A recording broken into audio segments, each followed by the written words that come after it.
That's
Hey, good morning, everyone. Just doing a quick mic check to see if y'all can hear me.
Recording in progress.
Protection and guidance, Father. We thank you for this board, for its members. We thank you for its mission to make sure that we are looking out for the welfare and good of our citizens, of our Texas residents. God, I pray that your blessing be upon our plumbers, be upon this industry, that everything they do, God, would be to better the the the welfare of our residents here, to make sure that we have clean water, working water. Um, God, we just pray for your guidance as we conduct our business and all that we do, we glorify you. In your name we pray. Amen. Okay, it's 10 o'clock. I'd like to call the Texas State Board of Plumbing Examiners February 20th meeting to order. Dawn, would you please call the roll? Yes, sir. Mr. James Ainsworth, Present. Mr. Darren Black, Present. Mr. Milton Gutierrez, Present. Mr. William Clark, Mr. Thomas McDonald. I'm present. Can y'all hear me? Yes. Yes. Great. Mr. Thomas Rice Jr., Present. Miss Norma Yato, and Mr. Dave Yelovich. Present. We have a quorum? I'm here also. Oh, yes. And sorry. And Frank Estes. We do have a quorum today. Also, let's, if we can, Norma Yato spoke to me last past week because of a work conflict. She's unable to attend. And Bill said he's losing a battle with a winter illness and was ill today and wasn't able to attend. So is there a motion to excuse the absence of board member Yato and Clark? Such motion. Motion is second. Second. All in favor, please say aye. Aye. All right. Under chairman's remarks and outreach, we don't have a lot. There is something I'd like to bring to the attention of those listening today. We had a longtime continuing education provider with AASIS. Russell Wyman passed away since our last board meeting. And we want to recognize that he's been a plumber since 1984. He's been an instructor since 1992. He's been a friend to a lot of plumbers in Texas and really has made a great contribution. And we are going to miss him. It's our understanding that AASIS is continuing their CE program and are continue to do business, but we did want to recognize and offer our condolences to the family of Mr. Wyman and his friends. So with that being said, our outreach since our last meeting, we've not had any town hall meetings. We have had quite a bit of legislative activity that has happened. I attended the governor's state of the state meeting, and this is going to sound really insignificant. And I guess in the grand scheme of things, it is insignificant, but it's the first time in a public forum such as the governor's state of the state address that the governor actually mentioned the plumbers. Now, I know that's not a big deal, but to me, it is a huge damn deal because as long as I can remember, he always talks about welders and talks about electricians. Never once have I heard him say plumber. And in the state of the state address, he talked, and he was talking in context of the education, how important it is to get the trades back in high school, trade schools. And he actually mentioned plumbers by name, and I think that's significant. I sent Lisa another document later that he had sent out. Again, plumbers was listed again. And that doesn't sound like a big deal, but it is a big deal. And it goes a little bit to our outreach. I attended the Senate Finance Committee on higher education, which happened about a week before our finance Article 8 agencies was presented. The first time in the history of the Texas legislature that plumbing was discussed at higher education finance committee meeting. And this is, I mean, we're talking multi-billion-dollar ask of University of Texas and Texas Tech and all the University of Texas Medical School and MD Anderson. We're talking about millions. Well, it got down to community colleges and trade schools. And on 2 occasions, there was a big deal and a special discussion about the Texas State Board of Plumbing Examiners working with Lamar College at Orange and Texas State Technical College that came up during the discussion and the importance of how it's expanding. Several community colleges talked about specifically they're adding plumbing, not electrical, not air conditioning contractors, but plumbing to their curriculum. And to me, that's really significant. We are finally getting on the radar screen of the legislators. And I think it helped us when we presented our presentation during the finance committee meeting. I'll talk about it in a minute.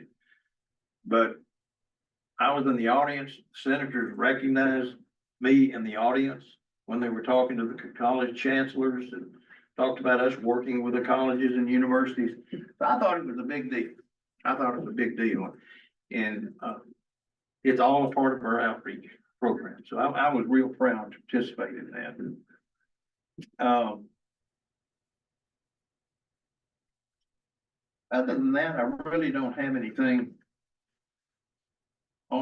from the outreach standpoint. Like I say, most of which is surrounded. I've had a meeting with Senator Nichols outside the Finance Committee about our appropriations and a couple of big ticket items that we have.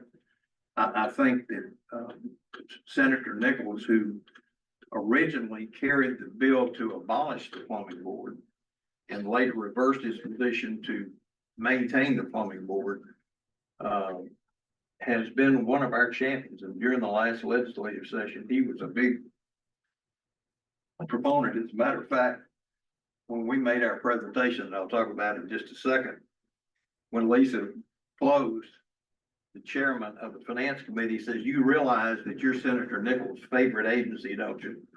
So I think it's good. We're getting some recognition, and we learned something, and I'll move into that Senate finance meeting because it is somewhat outreach. We learned something at this Senate Finance Committee hearing. Number one, we learned that after 2.5 weeks of hearing testimony from all the agencies, to be on the last day before a holiday weekend is not a good time for the senators to be asking a lot of questions and too engaged in what we were doing. When we got there during the Article 8 agencies all day long, it wasn't just the plumbers, it was everybody. They gave us 5 minutes to make a presentation. The other thing that I learned, and I probably already knew it, Lisa learned it, don't ever, under any circumstances, give us 5 minutes and allow me to speak first. That is a huge mistake. I cannot do it. I cannot. When you ask me to talk about what successes that we had at the plumbing board in the last 3 to 5 years and the importance of our appropriations going forward, don't ever, under any circumstances, expect me to do it in 5 minutes. I was embarrassed that I took most of the time. I've apologized to Lisa because we had this plan and we're going to split it up, but I'm just not capable of doing it. It's impossible to do. And I just can't do it, and I'll never do it again. So don't hand me a microphone and tell me you got 2 minutes to talk about the last 3 years of plumbing and what we need going forward. Because I'm not capable of doing it. I don't regret what I said. And I think it was well received. I think it was all right, but I make a joke about it, but it was really an insufficient amount of time to talk about the things that are really important to us. But the good news is Lisa and Kevin and Lynn and Dawn and all the staff put together, and you'll see it in your packet when we talk about it going for the House committee. They put together a dynamite package that we gave to all the senators and to the staff members. It's probably as good as I've ever seen any presentation that came from a state agency. So I am really, really proud of it. And I want to tell you, I've seen a few. I've been doing it for 22 years, and I don't ever remember one that was any better than what we did. It was clear, it was concise, it had a lot of color, a lot of photographs, and more importantly, you could skim it and get the gist of exactly what we were asking for and why we were asking for it. So my hat is off to the staff for that presentation. It was dynamite. It was really, really good. Not only attractive, but it was substantive. It had good meat and potatoes in it. So, thank you for that. Lisa, you want to pile on and add anything about the Senate Finance Committee hearing? Are you done? I'm done. You have 1.5 minutes. That's that. It was 30 seconds. It was 30 seconds. So, Well, if this is a good time, I'd like to go over the material that we presented to them. It's refashioned just a little bit because we've got a House meeting. You want me to do that now? well, we could, that's a part of our agenda, and we're talking about legislative, so now would be a great time for you. What tab is it, Lisa, so we can follow through? Tab 2, Beg pardon? is it tab 2? I think we went ahead and No. put it in tab 2 because. It's actually tab 3. Yeah, Is it? it's 2. Okay. Board members, flip over to tab 2 in your book. And Lisa has modified this presentation for the House. And I told her I might not even show up. If I do show up, I'm going to be quiet and she's going to take the lead on it. So Lisa, why don't you walk through it? By the way, on the first, here I go. On the first page, I think it's the 26th instead of the 27th. We 25th. haven't sent it out yet. That's one of the Okay. modifications. We got notice that our hearing date for the House is gonna be moved to the 26th. And so, when I send this package out to the House today, we'll have that changed. And we're down at the bottom of the list as usual, but that's okay. And we're on the second day of house hearings and hopefully they won't be too worn out, but I don't know if everyone's had a chance to thoroughly go through this house presentation. But just to refresh everybody's memory, I wanted to just go over it a little bit. Our exceptional items are listed here. There's 10 items and they're real important to us. And what you've got to remember is last session, we got lucky and we're given staff, we were given money and we had the opportunity to do a whole lot of things. So it's important that we're thankful to them for what they did last session, because their investment was great. We made a lot of headway. And we've done a lot of things. But just to break it down, the 1 through 10, our number 1 is the agency relocation, which I'm gonna talk about that with you a little bit more later on. That agency relocation is gonna give us a much larger building. It's also gonna save our rent every month. And, we've been working with the Facilities Commission in an attempt to get our pricing more firm. What I'm giving to them in the house is an estimate on what we expect the build out and the needs within this other building to be. And it looks like a large number, but part of that $675,000, $125,000 of that is just to physically move all these items that we've got to move from here. Our houses, our furniture, all that sort of stuff. And bear in mind, and I mentioned this yesterday when I was speaking to someone, we've got about 5,200 people that pass through our doors every single year. And that's people that come in to just talk to us, pay renewals, make application to us, do a whole bunch of different things. And we're still here and we meet people and we talk to the public and we're available. We're not just a phone call. You can walk in our front door. And we're gonna continue that when we get to this larger building, and it'll actually be easier because they'll have better parking and things like that. So we need the space.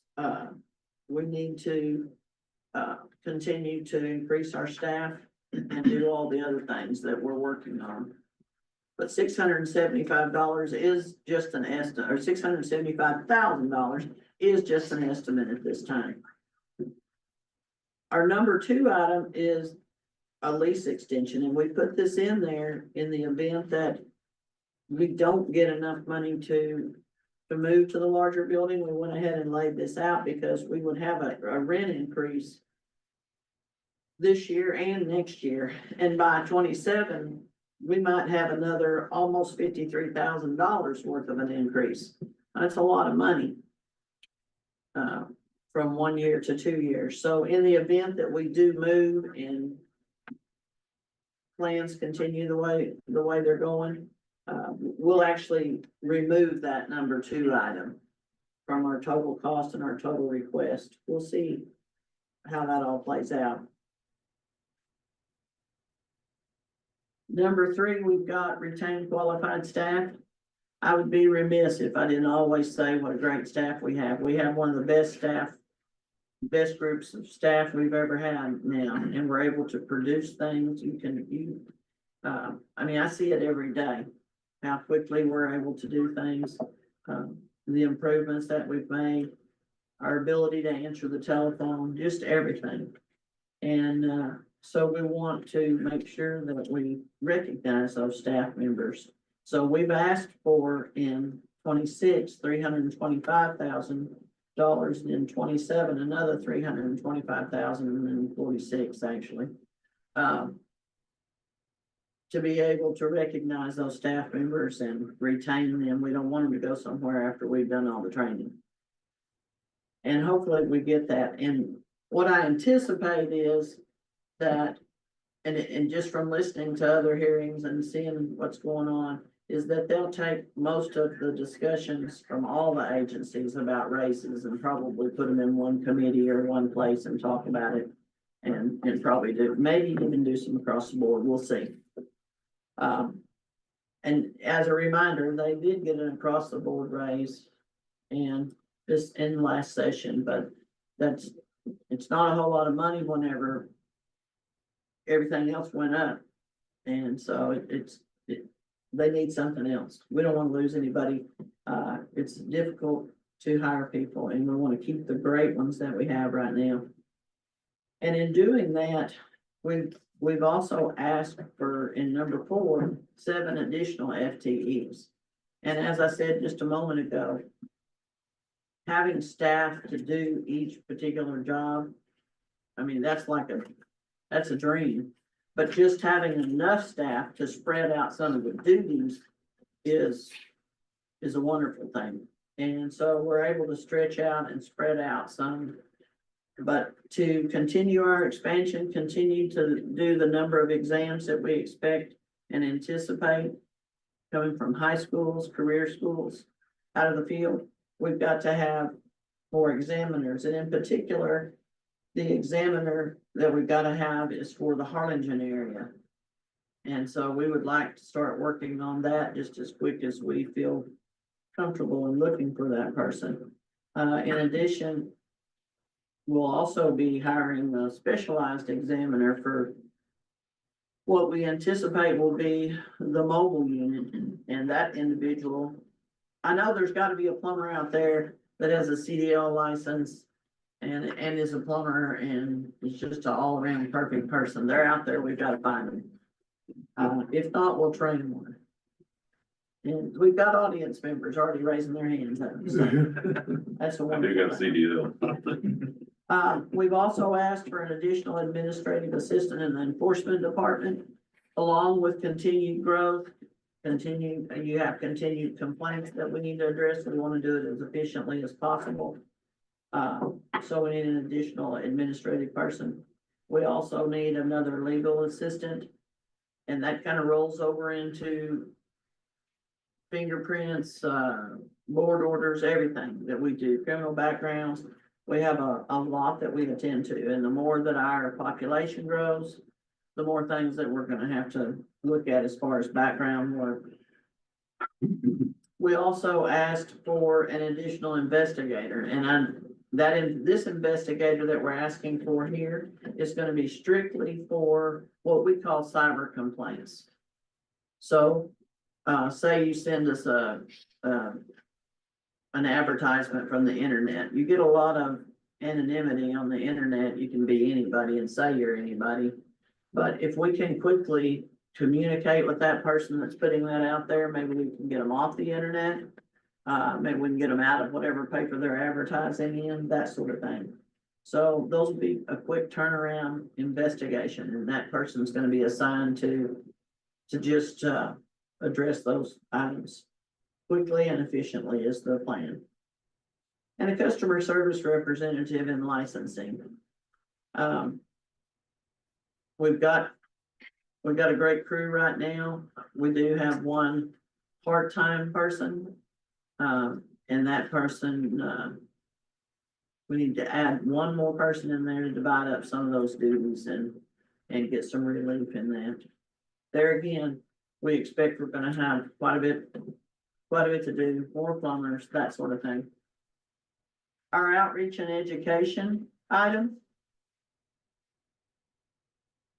And Mr. Denton mentioned earlier, we haven't done another outreach project lately because we've been busy with the session and getting ready for it, but we're gonna be going to Abilene again here in the very near future. But this particular item here, $125,000. $125,000 doesn't go very far. We're anticipating that we've got 2 videos that we're wanting to produce right now. One will be for plumbers, one will be for consumers. We also have had a lot of good luck going directly to some of these high schools and showing our backflow and our water heater demonstration. So we want to be able to have money to do that and also prepare some more materials for those things. So we're really excited about the things that these are all the things as far as outreach that we've always wanted to do. We just never quite have enough people, never quite have enough money. And so we've gotten a taste of it and we like doing it and we're gonna need a little bit more money to continue doing it. And I think that's probably apparent. We also, if you'll remember, we listed the external financial audit as, item number 7. We've done these periodically, not because we believe that there's any problems, but it just makes us better and again, more efficient. When you take an outside set of eyes to look at how we function and how we meet the different requirements. I can remember in one year when we did this, one of the auditors had a great idea about how to track something and we were thankful for his input. We've never had any problems. We've just had good ideas and or maybe something that we need to address and do a little bit more documentation on, so. And I'm sure Dan will welcome having external auditors come in. But and we guesstimate that at about $35,000. Over the years, it's done nothing but creep up just a little bit, but I think we can get it done. We're really small potatoes when it comes to, an external audit and when we put it out for bid. You know, people would like to get a giant company to audit, but there's some good companies out there. We're gonna put it out to bid. We'll see what we get. And hopefully we can do this. We'll be auditing 26, 25, 26. We probably won't do it until 7/27. We also got some customer focused online service enhancements. I said this before, but I want to say it again for Mr. Denton's benefit. I wasn't anticipating doing electronic licenses on your cell phone, but while I was still here, but there's an opportunity to make some enhancements to our online system, and that is one of the things that we're looking at. We kind of did a little mini survey about it. People are kind of interested in doing it. Some other states do it. So, we're gonna enhance that area, and then we also have another area of enhancement on our online system, which is for larger companies that have multiple staff members, multiple plumbers, multiple apprentices. The online system's sometimes a little bit more difficult for them to use. We've made some changes, but we need to make a few more changes in it to make it faster, better, and easier to navigate when you have 50 people in your account. Right now, they have to go over and open up each one to ensure that they're looking at the right. If they have 2 Williams or whatever the case may be, it's gonna provide more information, make it easier and faster. We've got a lot of things that we're looking at, and those are things that we do in combination with the Health Professions Council, who actually, kind of carries the ball on our database and which is part of our online system. I'm gonna make a note on something else while I'm thinking about it. Vehicles. I actually had a conversation about vehicles with an individual from another agency yesterday or day before.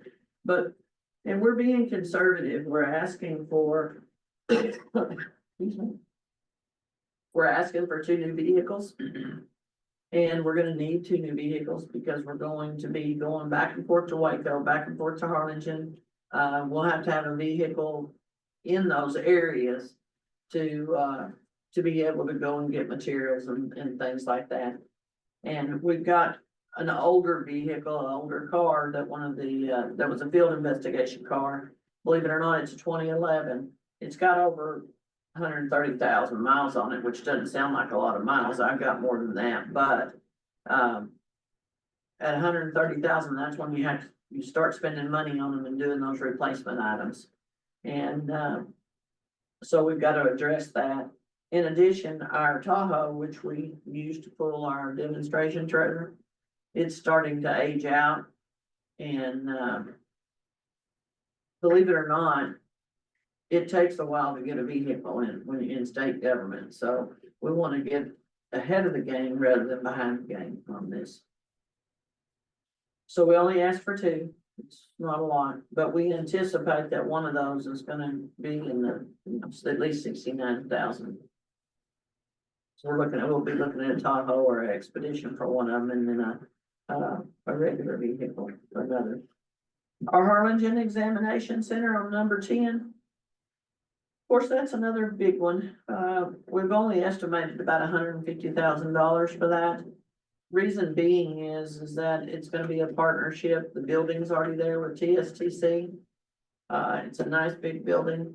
Hopefully we'll get it all put together. We'll walk in the door and it'll just be like walking in here or walking into Waco. And we'll be able to serve, at least a dozen exams a day is what we anticipate.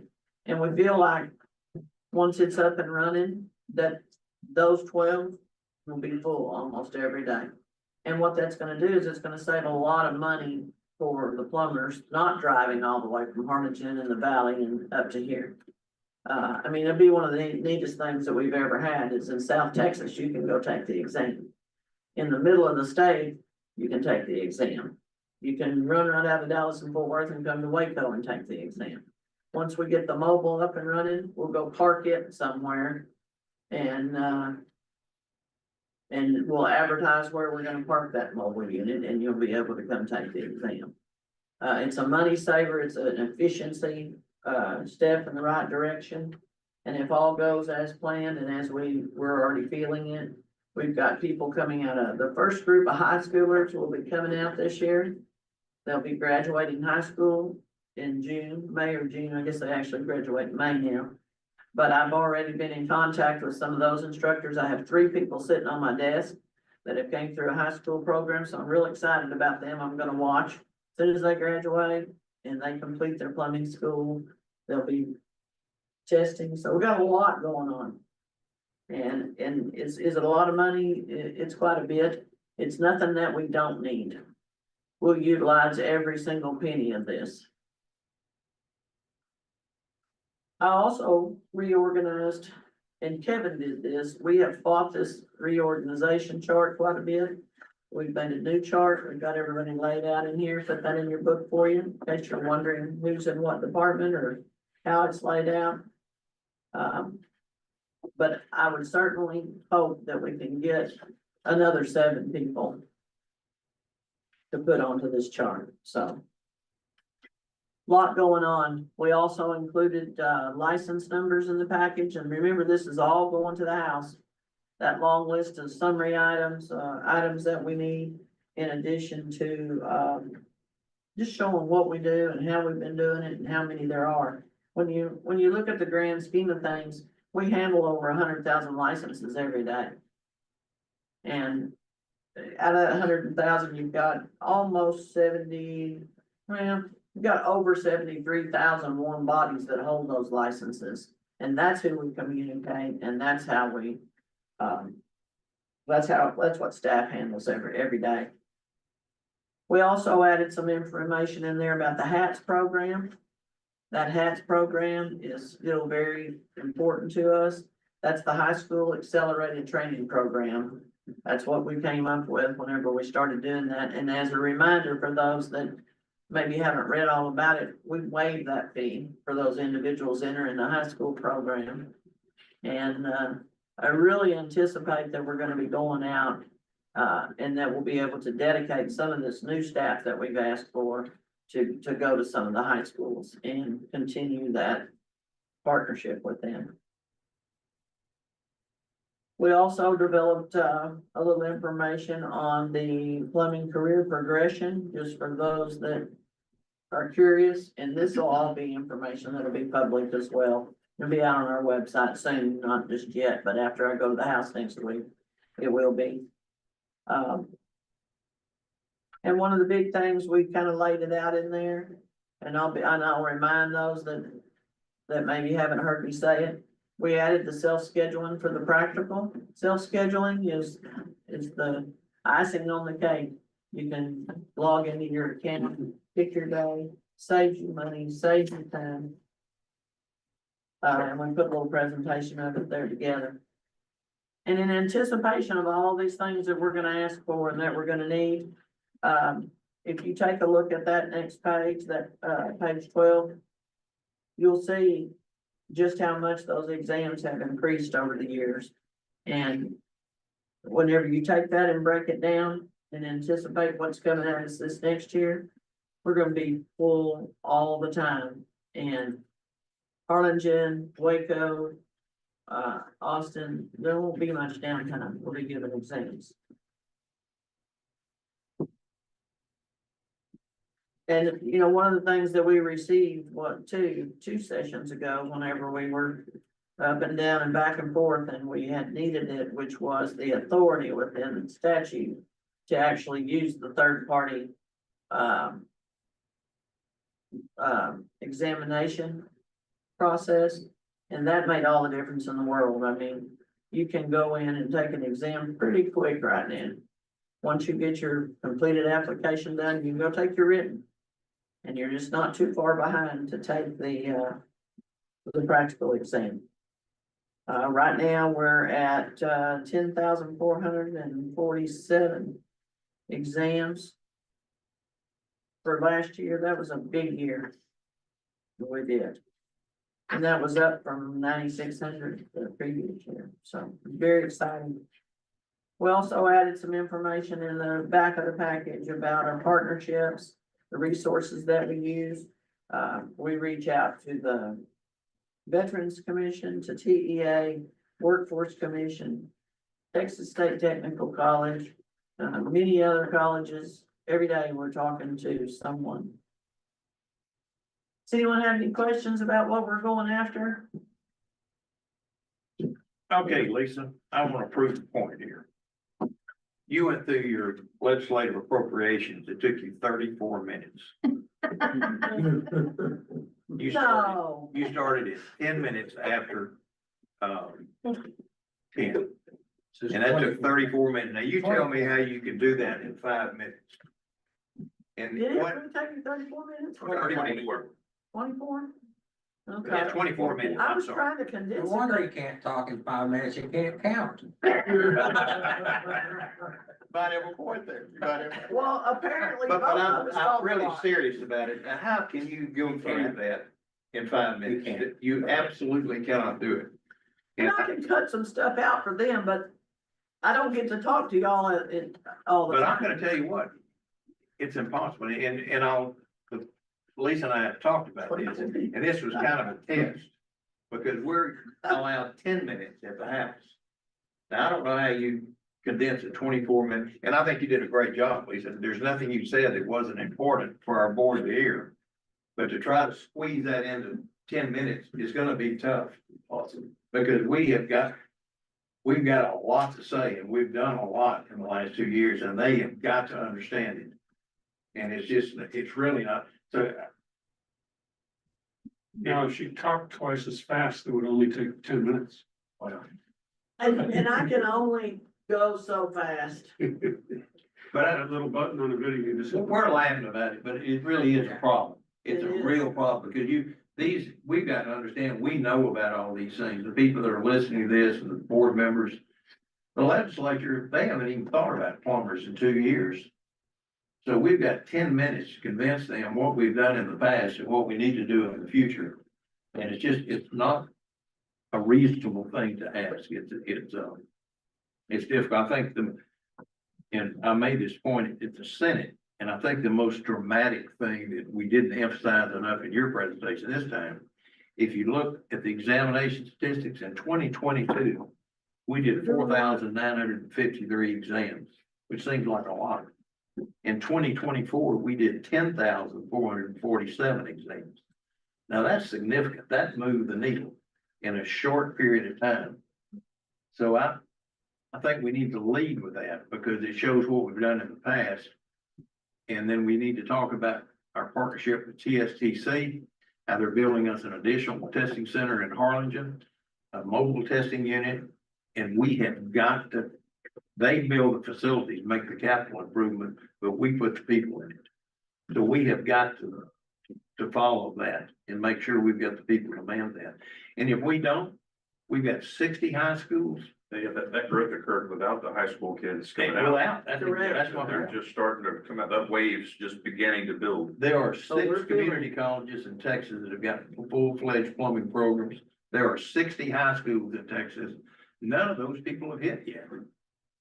So it shows the necessity of us staying out ahead of the curve, because if we don't, and if we don't get what we've asked for, we'll be right back in the same mess we were in 4 years ago. Because we've got a huge wave of new plumbers coming in. The career schools are starting to push them out and we're feeling it. We're full. And I'll talk more about those. Yeah. Can you imagine if you had to do a written test in here still? Sir? Can you imagine trying to accommodate people coming in and doing a written test in the We'd building? be booked out to December. You couldn't do it. No, and you know, a lot of states actually only give their exams 2 or 3 times a year. We're every day. I mean, it's Texas, it's a big state. So anyway, that's the presentation. The good news is that all of this written document was given to the staff, the senators and the House members.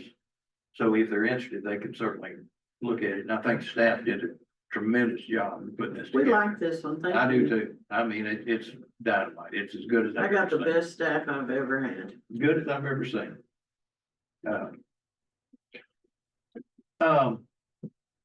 It's a lot of money, but a couple $1 million, we get this done. Next session's ask won't be quite as big probably. And you know what, we're paying, keep in mind that we're paying catch up for the last 20 years. Yes, sir, we are. I went back and read or listened to the Senate, the Sunset Committee report when they were looking at abolishing our agency. And they made this point, and I think it's a good one. Every year, instead of adding resources to this agency, they cut us back for years and years and years and years. And it's the only tool that the legislature has when they're dissatisfied with an agency. They cut back on your funding, and rather than helping, it exacerbates the problem. And that's happened to us over 20 years. So we've had to turn the Titanic as far as the attitude of the legislature to let them know that the other thing that I think you need to put in your presentation when you do it at the House, this $675,000 we're asking for, it's an 18-month payback. If we're paying $360,000 a year, that's a no-brainer. Yeah, I was that- just about to mention that, Frank. That's an excellent point, and definitely one we need to be making when we're talking to the legislators and their staffs is the long-term savings that we're going to realize by not having to cover our own rent anymore is going to, I think in the long run, really help offset or more than offset, the additional ask. And we made that point at the Senate, personally to Senator Nichols as well as to the group, but it's a no-brainer. It's a big number and it sounds big, but in essence, what it means over a 10-year period, we're operating this agency for nothing.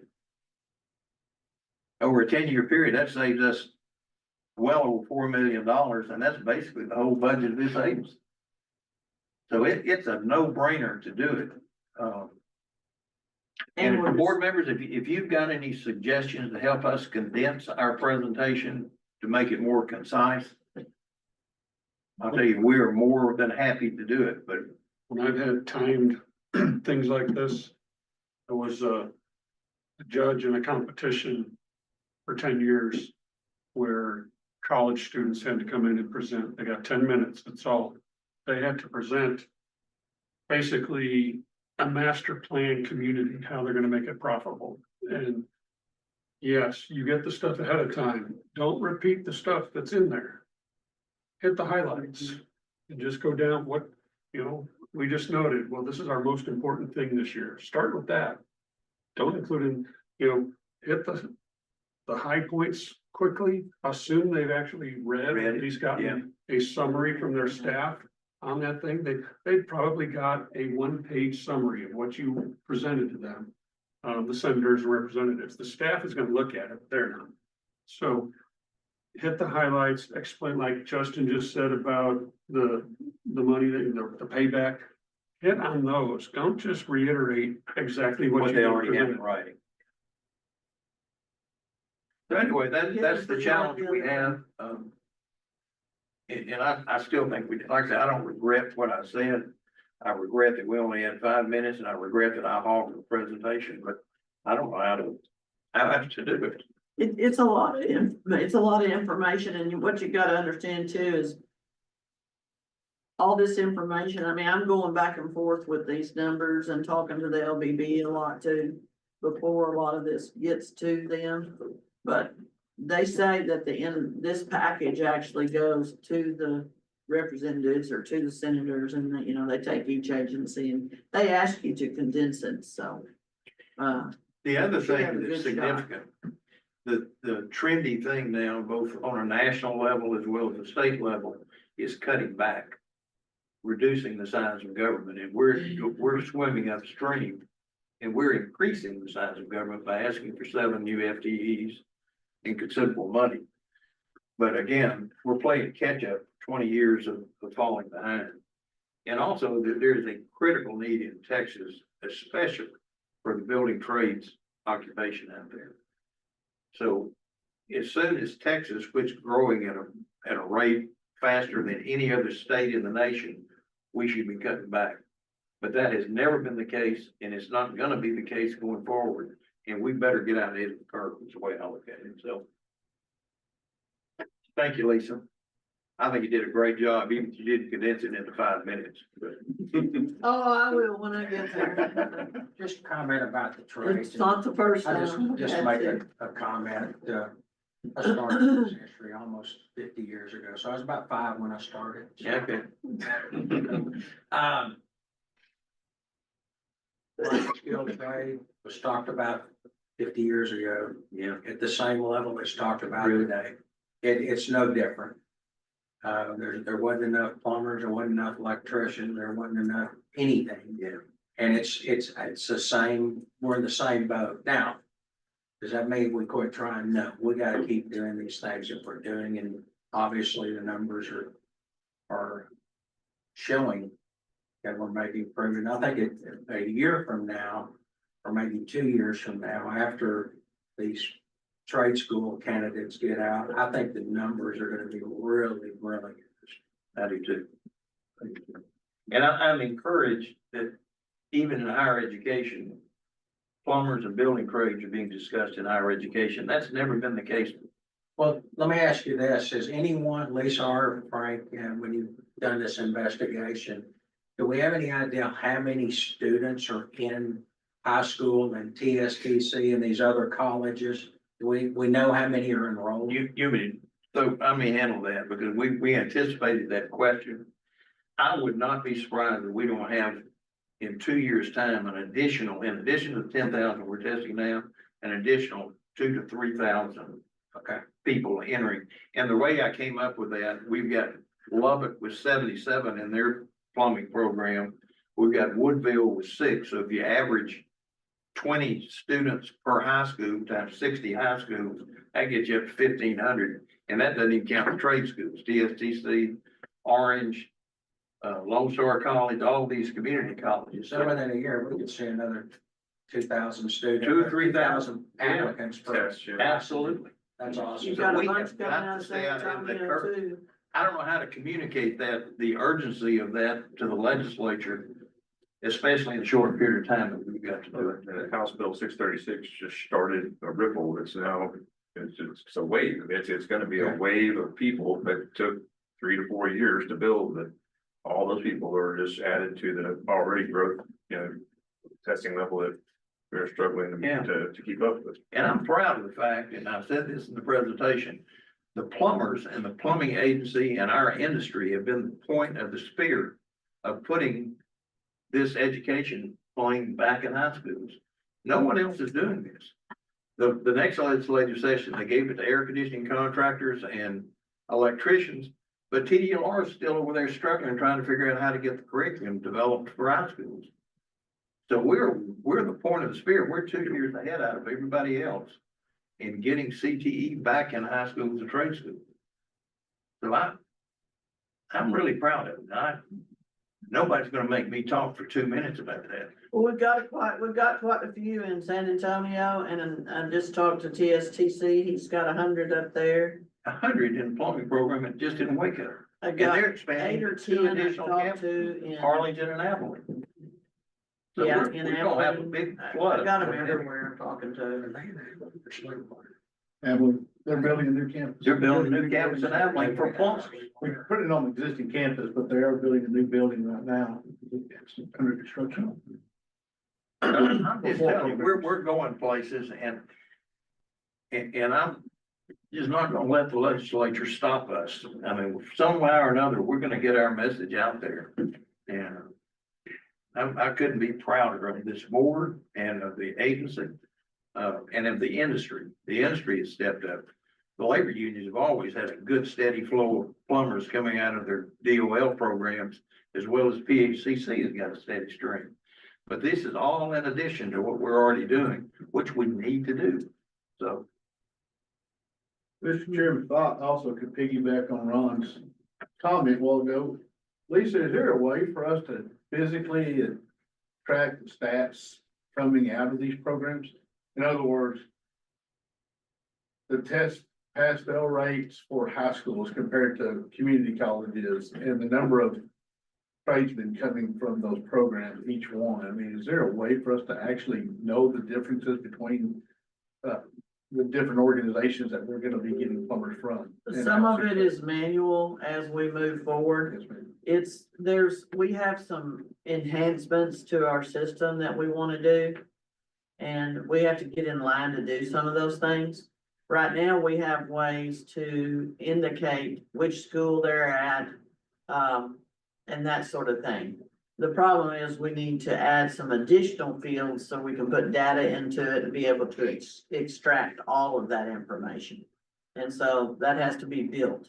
So for a period of time, it's gonna all be manual. I think it's important to know that. Lisa and I have been Oh, talking yeah. about that. Yeah, we're gonna be watching every little bit of that. We wanna know how the high schoolers did compared to the career schools, compared to this, compared to that. You know, and it's not just for our benefit, it's for the benefit of the high school. We need to be able to print out a report and publish it that Woodville High School has got a 98% pass rate among their students. Lubbock has got a 54% pass rate. And we need to feed that information back to them for accountability so that they can beef up their program and work with them so that their students' pass rates get higher and higher. So education is a little bit out of our lane. It's not something that we're charged with, but somebody's got to do it and nobody else is doing it. And I'm proud to say the plumbing board is taking the lead in this. So, and I think we need the resources to do the things that Lisa's talking about. I hit on this even with continuing education providers. We've got the 24 and 48-hour training program. I'd like to put together the statistics by provider. What's the pass rates coming out of your 24-hour program to take the trades, the 48-hour to take the journeyman? Who's doing a good job and who's doing a bad job? So that the plumbers can say, hey man, I want to go to this one because they got a 98% pass rate. Competition is a wonderful thing and we shouldn't be afraid of it. It improves excellence in the program. So even if it's out of our lane, we've got the capability of doing it. We need to work toward it. A lot of the providers actually track the people who do pass or fail too. And so, Do they share that information? and they do, we probably. The ones that got a high pass rate do, the ones that don't, never say a word about it. But and I could go into another item, but it's not my turn yet. I'll be talking for 23 minutes. It's complicated. I think it's also critical that House Bill 636 be gauged to the success that the legislature. Absolutely. It did exactly what it intended to do. If we proved it, I mean, there again, without the Without stats. statistics, you don't know. Exactly. So it's just, I think. Oh, I think we proved it through exams. Yes, ma'am. Absolutely. Well, I think it'd be nice to say that the industry is not creating it through full-time employees being hired by plumbing companies as opposed to the higher education people producing these plumbers for us. Which is in part due only to House Bill 636 being implemented. And I just a couple of social media pages, I follow the Texas Plumbing Deal. first 2 years, all I saw on there is complaints about getting a test day. I can't get this, I can't get that. I don't see that anymore. It's gone. You don't have somebody, hey, I put in for a test date and I haven't heard anything in 4 months. Yeah. I don't see that anymore. So obviously we've made some inroads. I see those are what we call incomplete applications. I understand. I'm not complaining about what went on in the past. I'm just saying is that we have absolutely made an impact On the problem. because I don't see that in them.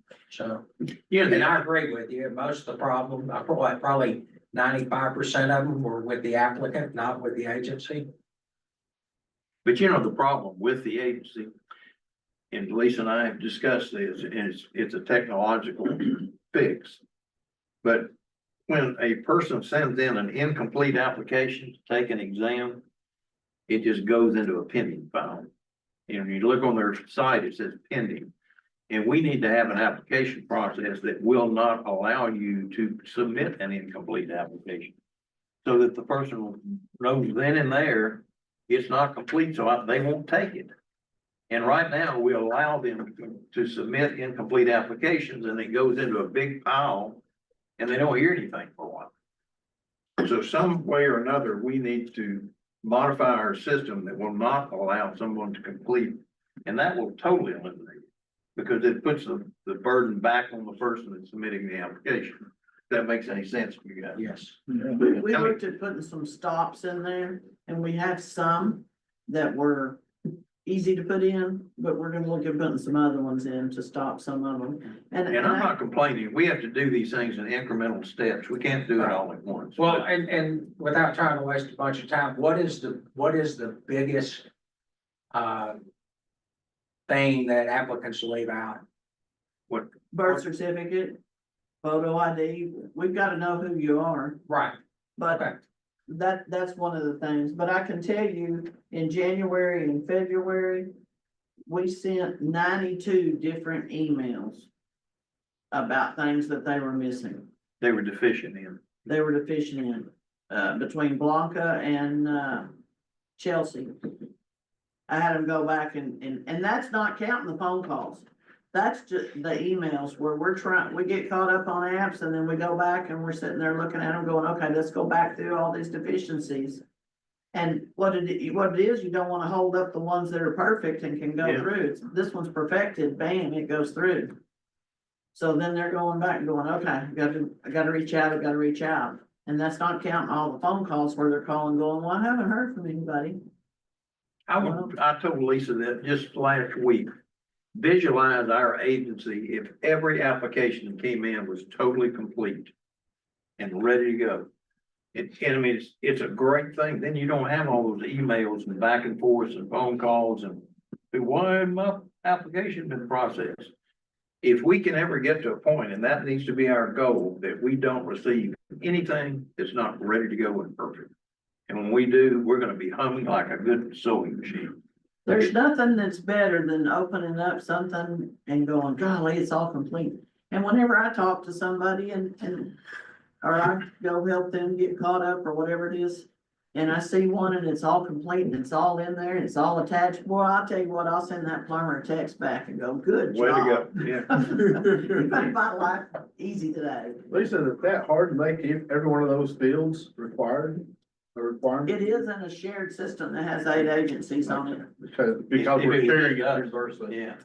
Yeah, it's What not we just do for us. us, you gotta do for all 8 agencies. So that's the problem. Yeah, different things have different issues. Some are within the core of it and some are within the customizations.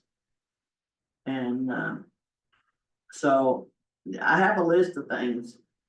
It's a slow process, I can tell you that. Well, we've spent a lot of time on our legislative appropriations and our system. But I'll tell you, it's the most important thing we've got facing us right now. So let's move on unless Lisa, you had something else on those two subjects. No, but if I can finish these these items up here. I wanted to talk about, we do have a new employee coming. Let me hold on that if I could. Let's separate that and Okay. stick with legislation. And Lynn, we have included in your packet and on our agenda, legislation that has currently been filed. Lynn, would you kind of walk us through the bills that we're aware of that have been filed with the legislature? Sure, sure. And Under again, tab one, is it? Yes. we're keeping tabs on anything that might affect chapter 1301, our enabling statute, and anything that might affect plumbing licensure. These are bills that have just been filed recently. We're getting this information off of Texas legislature online, and anybody that wants to do the same, they can go in and find the same information we have. If you look at Senate Bill 1080, this relates to the issuance of a professional license to certain individuals with criminal convictions. This bill provides that should a provisional license be issued to someone that is incarcerated, the license will become effective on the day the individual is released from incarceration. House Bill 2988 and its companion bill, Senate Bill 1053, relate to the consequences of criminal convictions on a person eligible for an occupational license. It creates a notice requirement to applicants that any criminal conviction may have an effect on their application. It creates a reporting requirement on the agency for an annual reporting on how many applications were received, criminal histories reviewed, criminal history evaluation letters issued. It creates guidelines for reviewing criminal histories, and it puts the burden of proof on the agency to show an applicant is disqualified for licensure based on their criminal history. House Bill 747 relates to the adoption of a certain plumbing code to the Texas State Board of Plumbing Examiners. This bill would mandate that the board adopt the 2015 edition of the International Plumbing Code as published by the ICC and eliminates the use of the Uniform Plumbing Code from Chapter 1301. House Bill 710 and a similar bill, Senate Bill 16, relates to the issuance of occupational licenses to certain out-of-state applicants, and this is beyond just plumbers. It's the wider spectrum of occupational licenses. It would allow an out-of-state professional license holder to obtain the same professional license in Texas if they are from a state with a similar scope of practice. They've held their license for a year and they obtained their license by passing an exam to meet their education, training, and experience requirements. Hey, Lynn, I have a question on that, on those two. Would that, in your opinion, create a loophole where somebody who tests in another state that may not be as stringent as our test is able to get a license in another state and then backdoor their way back into Texas by exploiting this to get a license here? I think that's a conversation that the legislature will be having. I could easily see there being concerned that someone daisy chaining their way into licensure with a license that's not of the same caliber. I think the conversation will center around whether, in fact, the licenses cover the same scope of practice. And ultimately, the bill as I see them being addressed is up to the agency to determine that scope of practice. But you're asking a question that, from our perspective as a state agency, we're just receiving whatever the legislature hands us. But I think that's what the conversation will be as the bill progresses on. Again, these have just been filed. They haven't gone anywhere beyond that. Right. Right Yeah. now- I was reading those and I was just a little concerned because it says the other state must have an examination, but it doesn't say anything about the standards for that examination. So if these do get anywhere, we probably just need to remind our legislators that, you know, we're one of the most stringent states in the union and we want to stay that way. We've had the reciprocity stuff that we went into, last year or 2 years ago. One of the big deals that you said, because it's similar to what we do. And yes, they all have a written test, but what Lisa, you said, very few actually have a practical test. And that's where the big defining difference was. I'm afraid that reading those potential new laws, that I think they're just referring to the written test.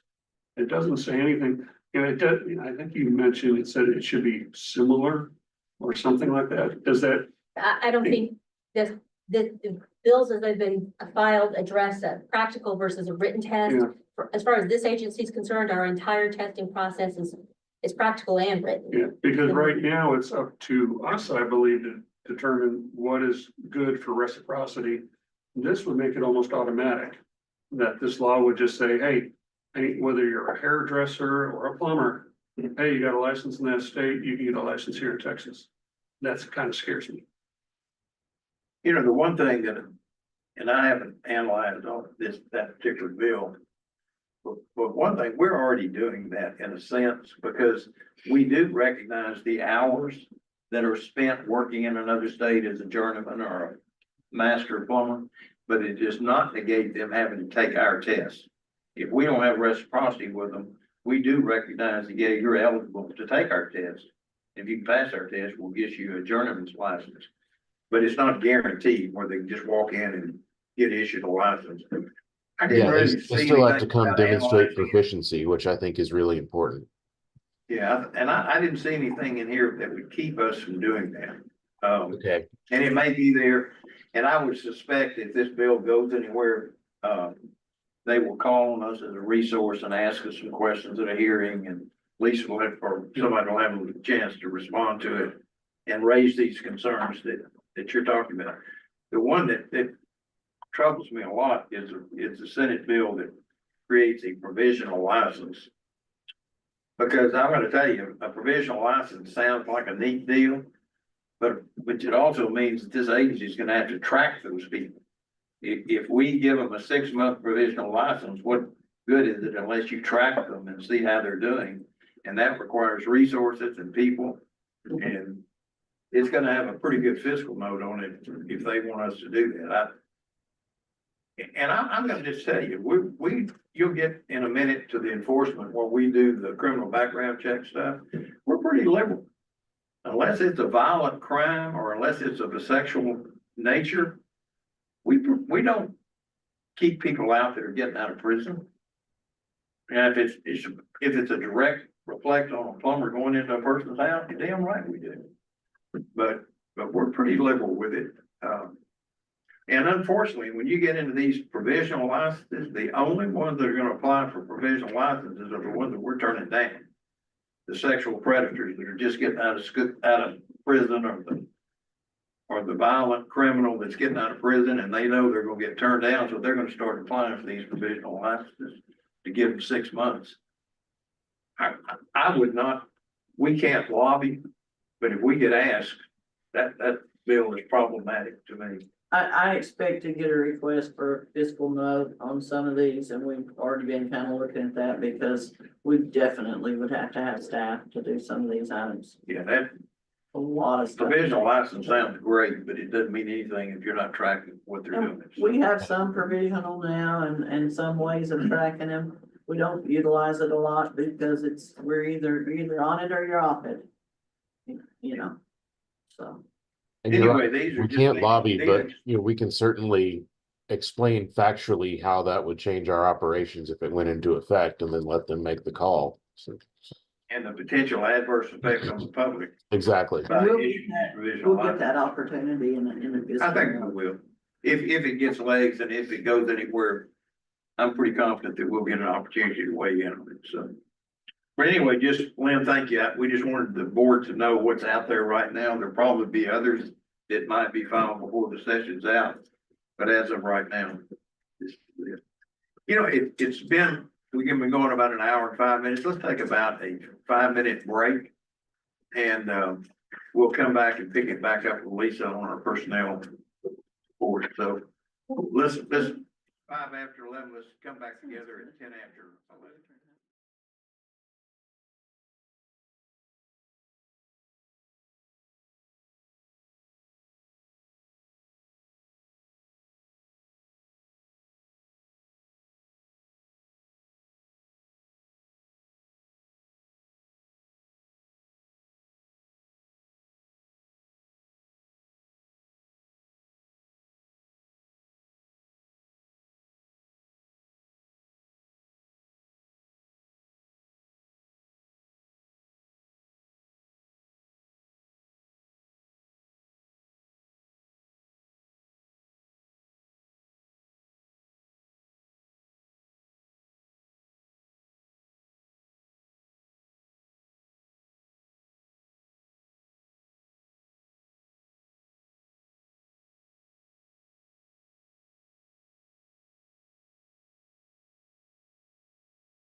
correspondence and staff report.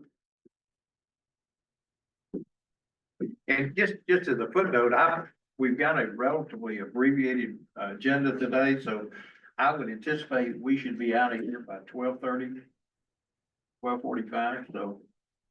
Now, Frank, you just said all morning, you don't do anything fast, so. Well, I'm working on it.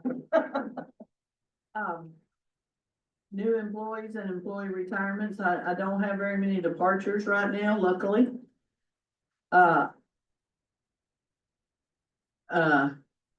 But I do have one new person coming. We're actually hired a person that's gonna be in the position of a what we call a maintenance specialist, which is a fancy name for running around and doing a little bit of everything.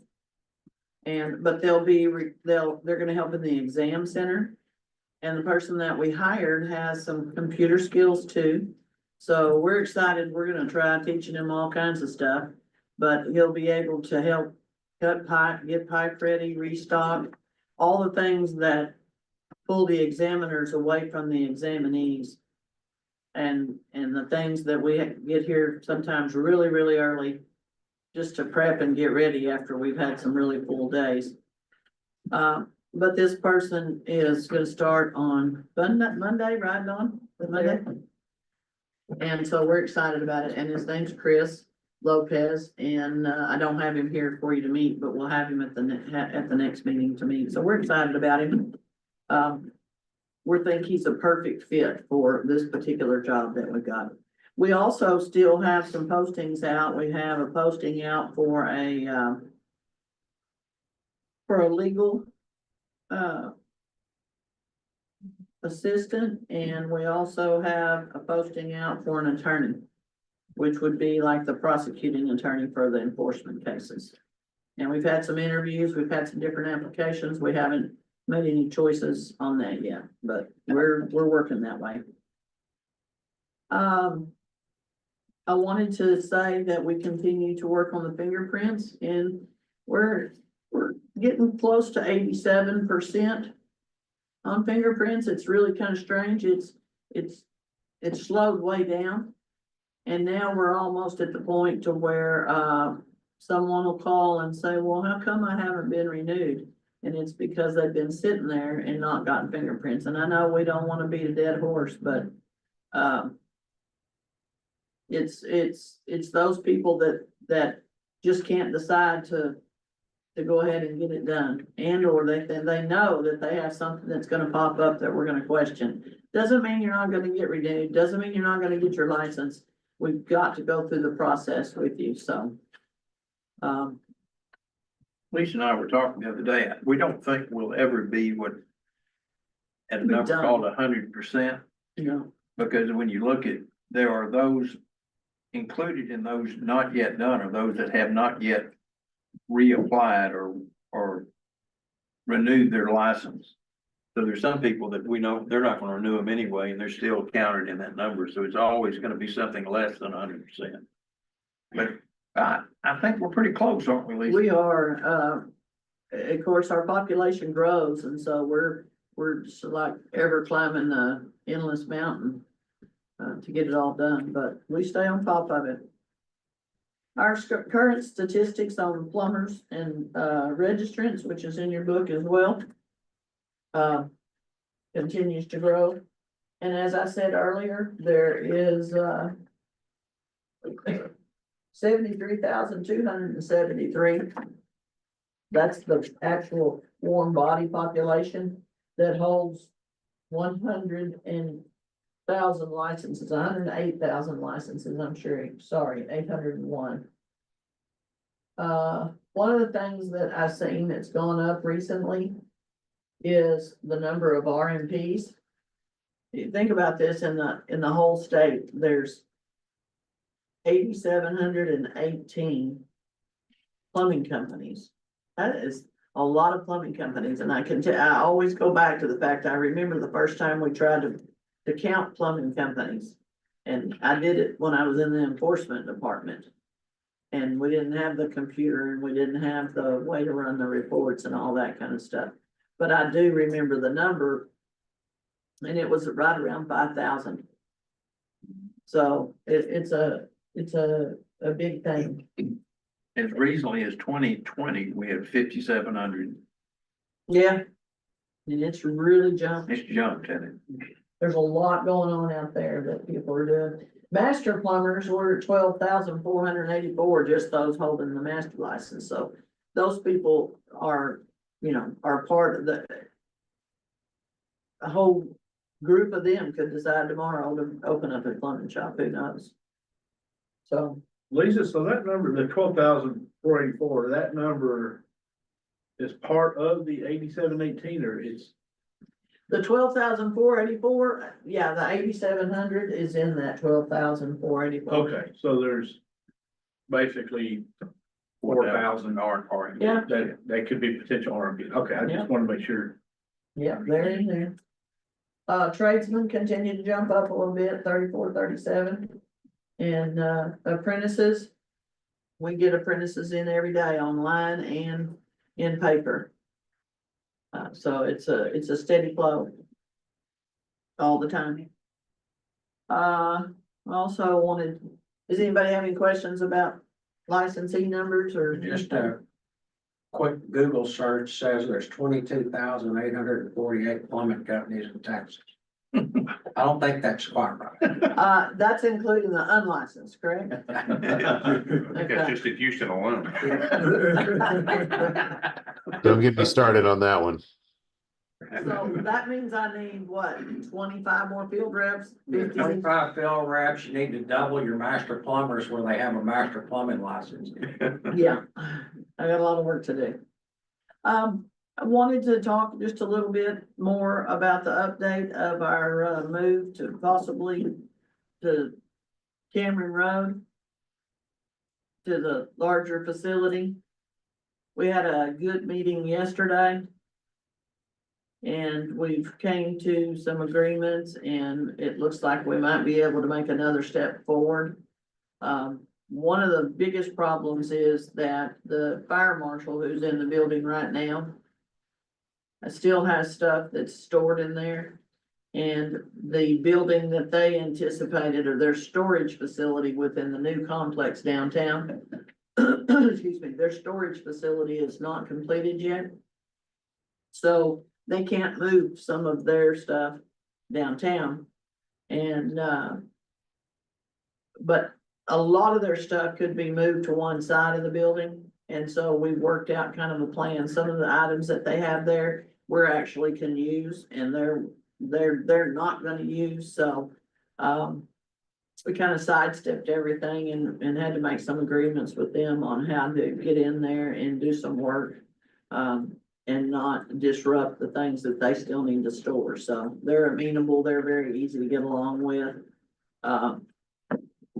We went over and kind of a fine tooth comb, and then we're gonna be going back over there again next week if anybody wants to come. These items that they use daily or monthly, or do they ever touch, or is this stuff just never gonna get used? What about renting a 20-foot roll-off storage container and just putting it in the back corner of the property? And that sounds good, just the rental of it has to go through so many processes, but what it is there's one area that contains some of their evidence.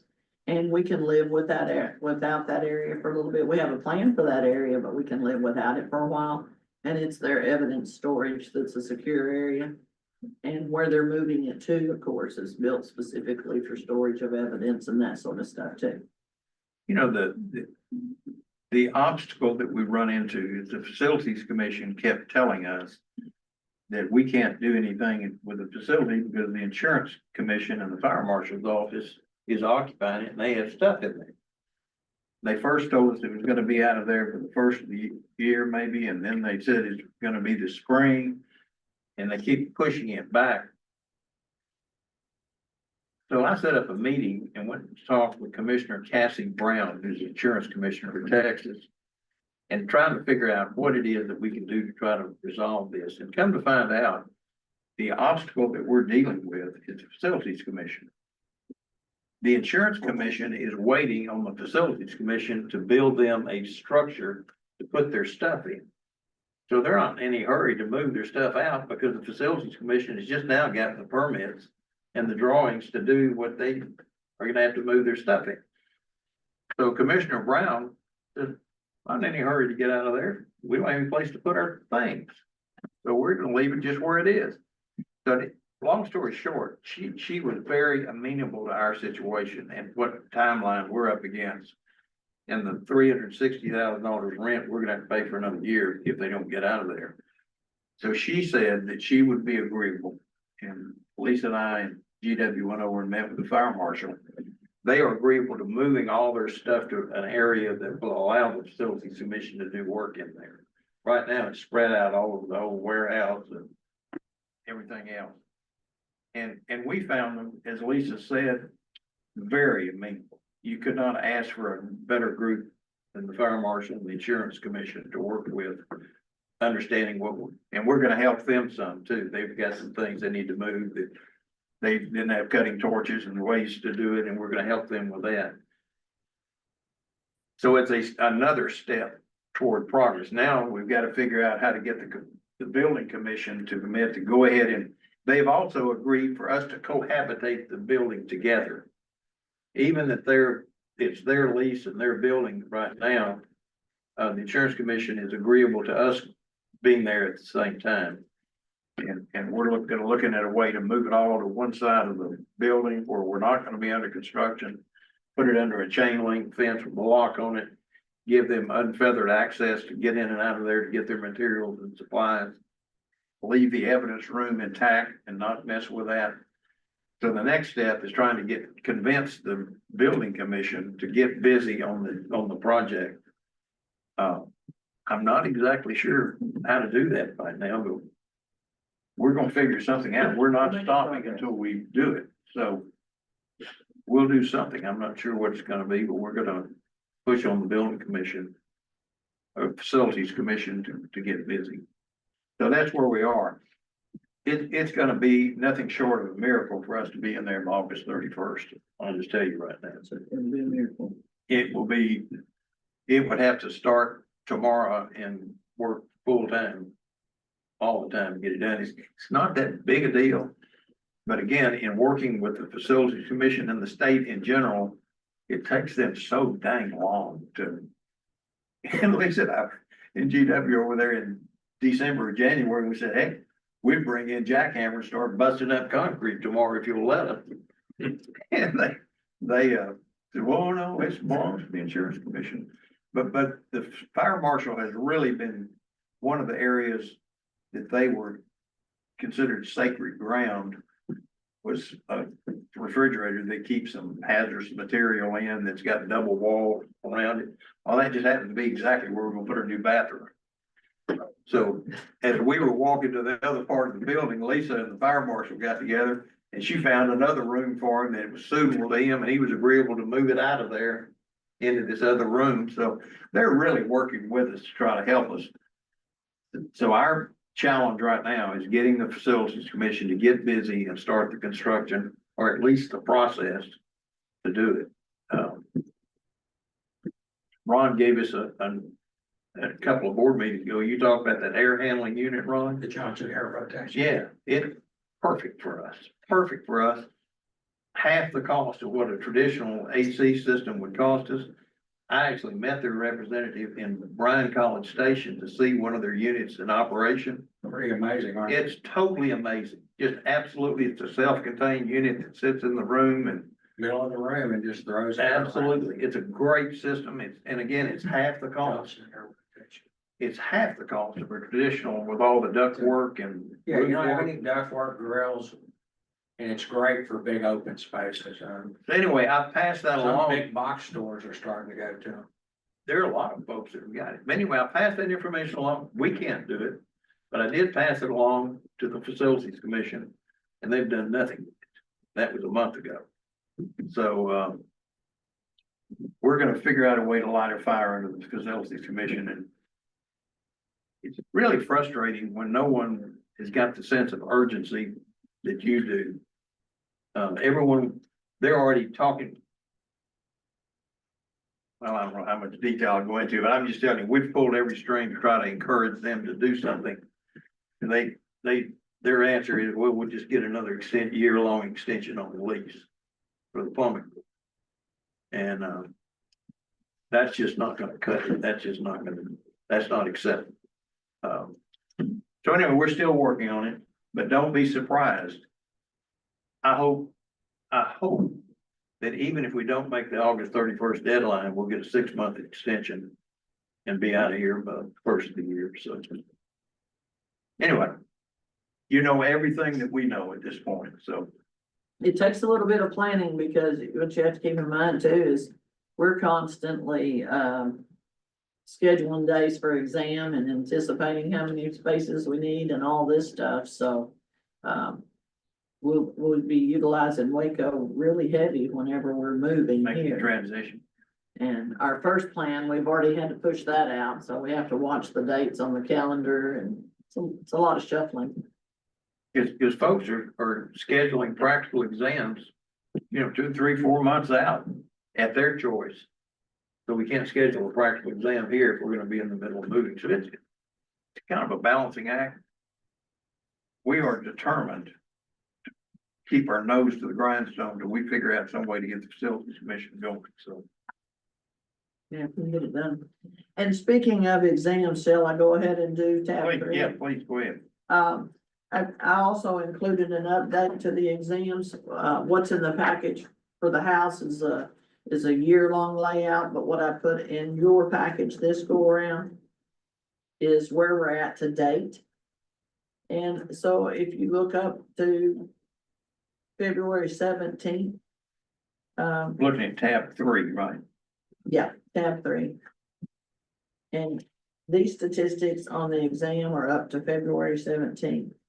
And you'll see, I mean, we're already at 5,635 exams. That's 11,200 annualized. So. So we're gonna go ahead of last You look time. across there, we're poised to exceed last year easily. Yep, about 6 or 8. And I'm gonna tell you right now, we've got a little over 450 exams scheduled at both facilities. Waco and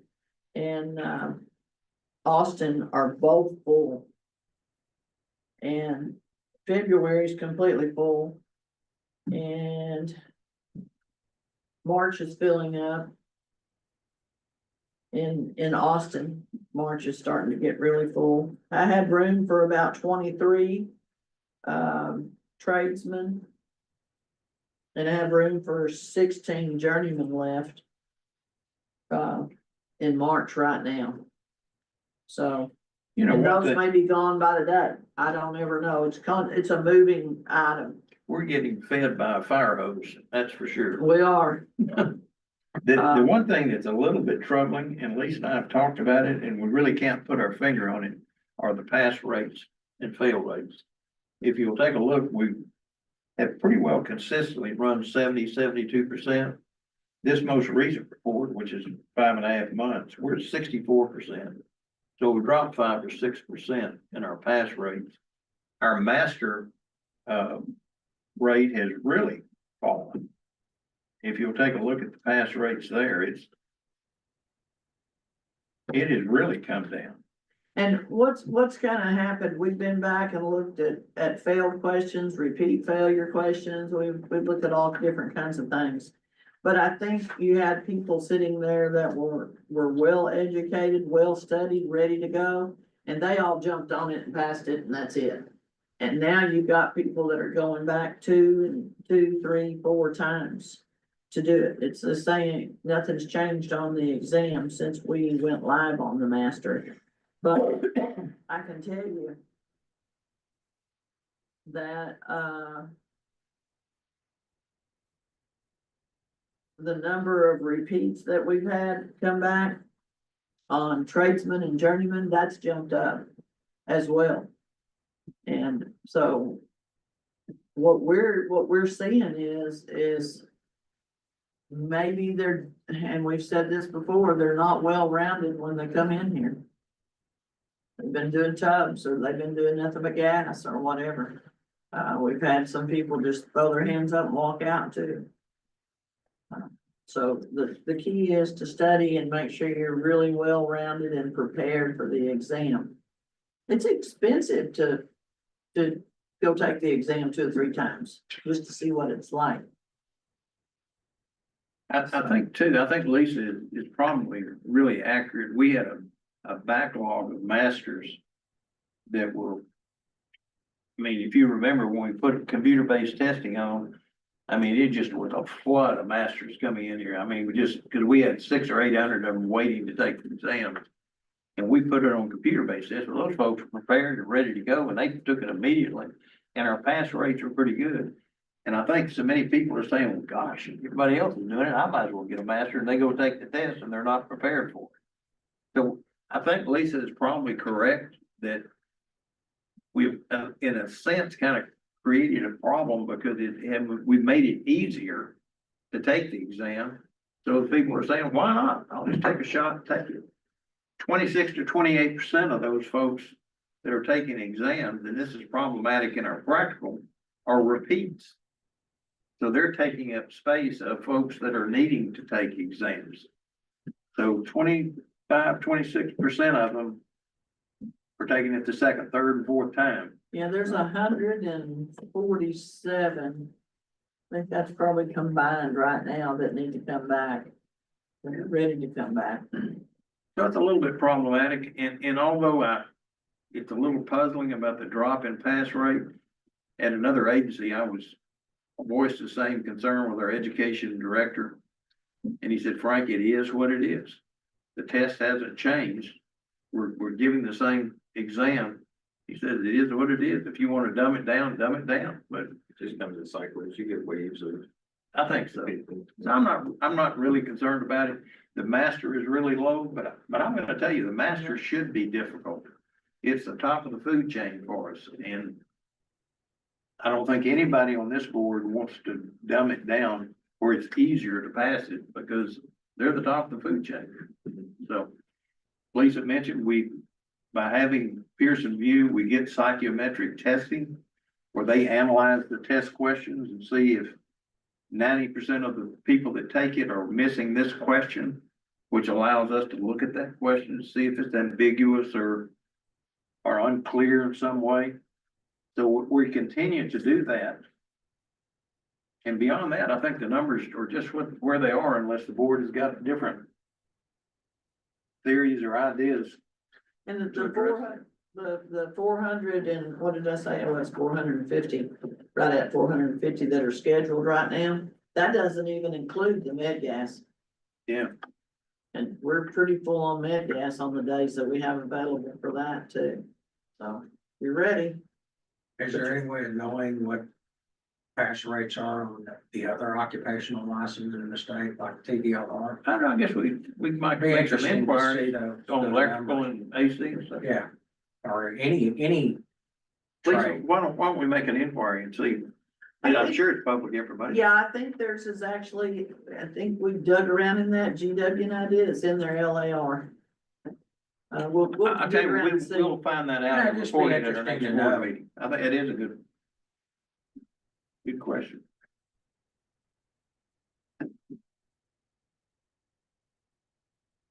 And I can pick up his phone, probably get it. Yeah, it's okay. I wanted to say one more thing on exams. Dawn, correct me if I'm wrong. It's the second week of March that we're gonna be down.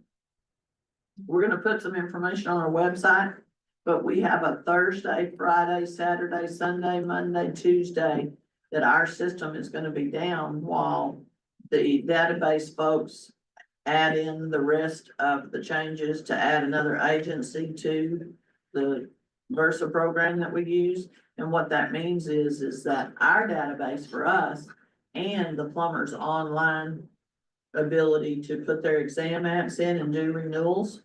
It's middle of the month, so that's gonna help on renewals. But if you wanna get ahead of the game or you've got a application to get it in this next week, cause we're gonna have a long period of downtime and that's subject to shift. But we'll have it up on the website, so. Who is HPC added? I don't remember. Not podiatry, is it podiatry? PTOT, podiatry. So now, or no, the rest of the physical therapists, PTOT. now there'll be 9 I agencies think that it are. makes interested. 8 and one consolidation, I think. But they've got, they've got modules they're adding and changes that they're making to the core so that everybody can still use it. And it's gonna be a lengthy downtime, one of the longest that we've had, but what we anticipate is that we're gonna clean closets around here and get ready and start packing. That's what we're gonna do. And we're gonna answer the phone and then we're gonna return your phone call in the order that we receive it. Because you won't be able to do anything online. Online. We've Okay. got a plan in place. Be sure part of that plan is wide publicity that it's about to happen, because you'll We hear about are, it's gonna be on the website, it's gonna be everywhere, Facebook and Facebook. everything else. And I think Plenty of Kevin already advance has it notice. ready. Yeah. What was that date? What's the date? Is it February? It's the second week and it's already changed once, so that's why we haven't posted it yet. March 13th to the 17th. 13 to 17, Does that include scheduling exams, yes. even if it's done through Pearson View? Unless we they, can't- right, if they've Unless they already already got, got their application in or yeah, approved. if they've already gotten their authorization to test, they can still schedule through Okay. Pearson. They can still reschedule through Pearson. But you won't be able to, you'll get an error, you won't be able to log in and put an application in. So what our goal and our plan is to get everything processed up and try to get them sent, the files transferred before they shut us down. That'll be a good week for you to take a vacation. Your Yeah, phone's right. gonna light up. That's a great idea. Let me tell the licensing department and the exams that. I'm gonna be gone, so all y'all. It'd be a good test though. And the other thing is that we're coming into spring break during that time. So there's a lot going on, that, but we'll advertise it some more. I just wanted to publicly say that so everybody can anticipate it for those March renewals. Mr. Chairman, I got a question. Hey, Lisa, looking at the test, pass fail rates and looking at the current tradesmen's. So we're showing 3,437 current tradesmen. It's 24 and 25, looking at the pass fail rates and the number that passed. That number equals 3,638, and I understand we got some guys going to journeyman and. Yeah. But just in that short period of time, we exceeded what the current level of shown tradesmen are. Or is our success rate being that all these tradesmen are not renewing, or are they going to journeyman? Some of them drop off, the majority of them, we actually run a performance measure that we can look a little bit more closely at that. Yes, ma'am. But what happens is you have a whole bunch of them jump to the journeyman. Okay. And so your number on the tradesman is just constantly changing. It is so hard to, when you and I get finished talking, it will have changed. And then somebody will have dropped off because they didn't want to do fingerprints or got a conviction or just decided they're out of the trade. That made that first move up, but it's a constantly moving number on tradesmen, Big, I mean, but it's popular. yeah. It's popular.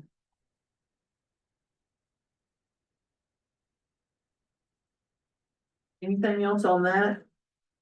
I think I can quit talking. Yeah. Okay, whenever you're ready. Oh, okay. Are you ready for Dan and our financial?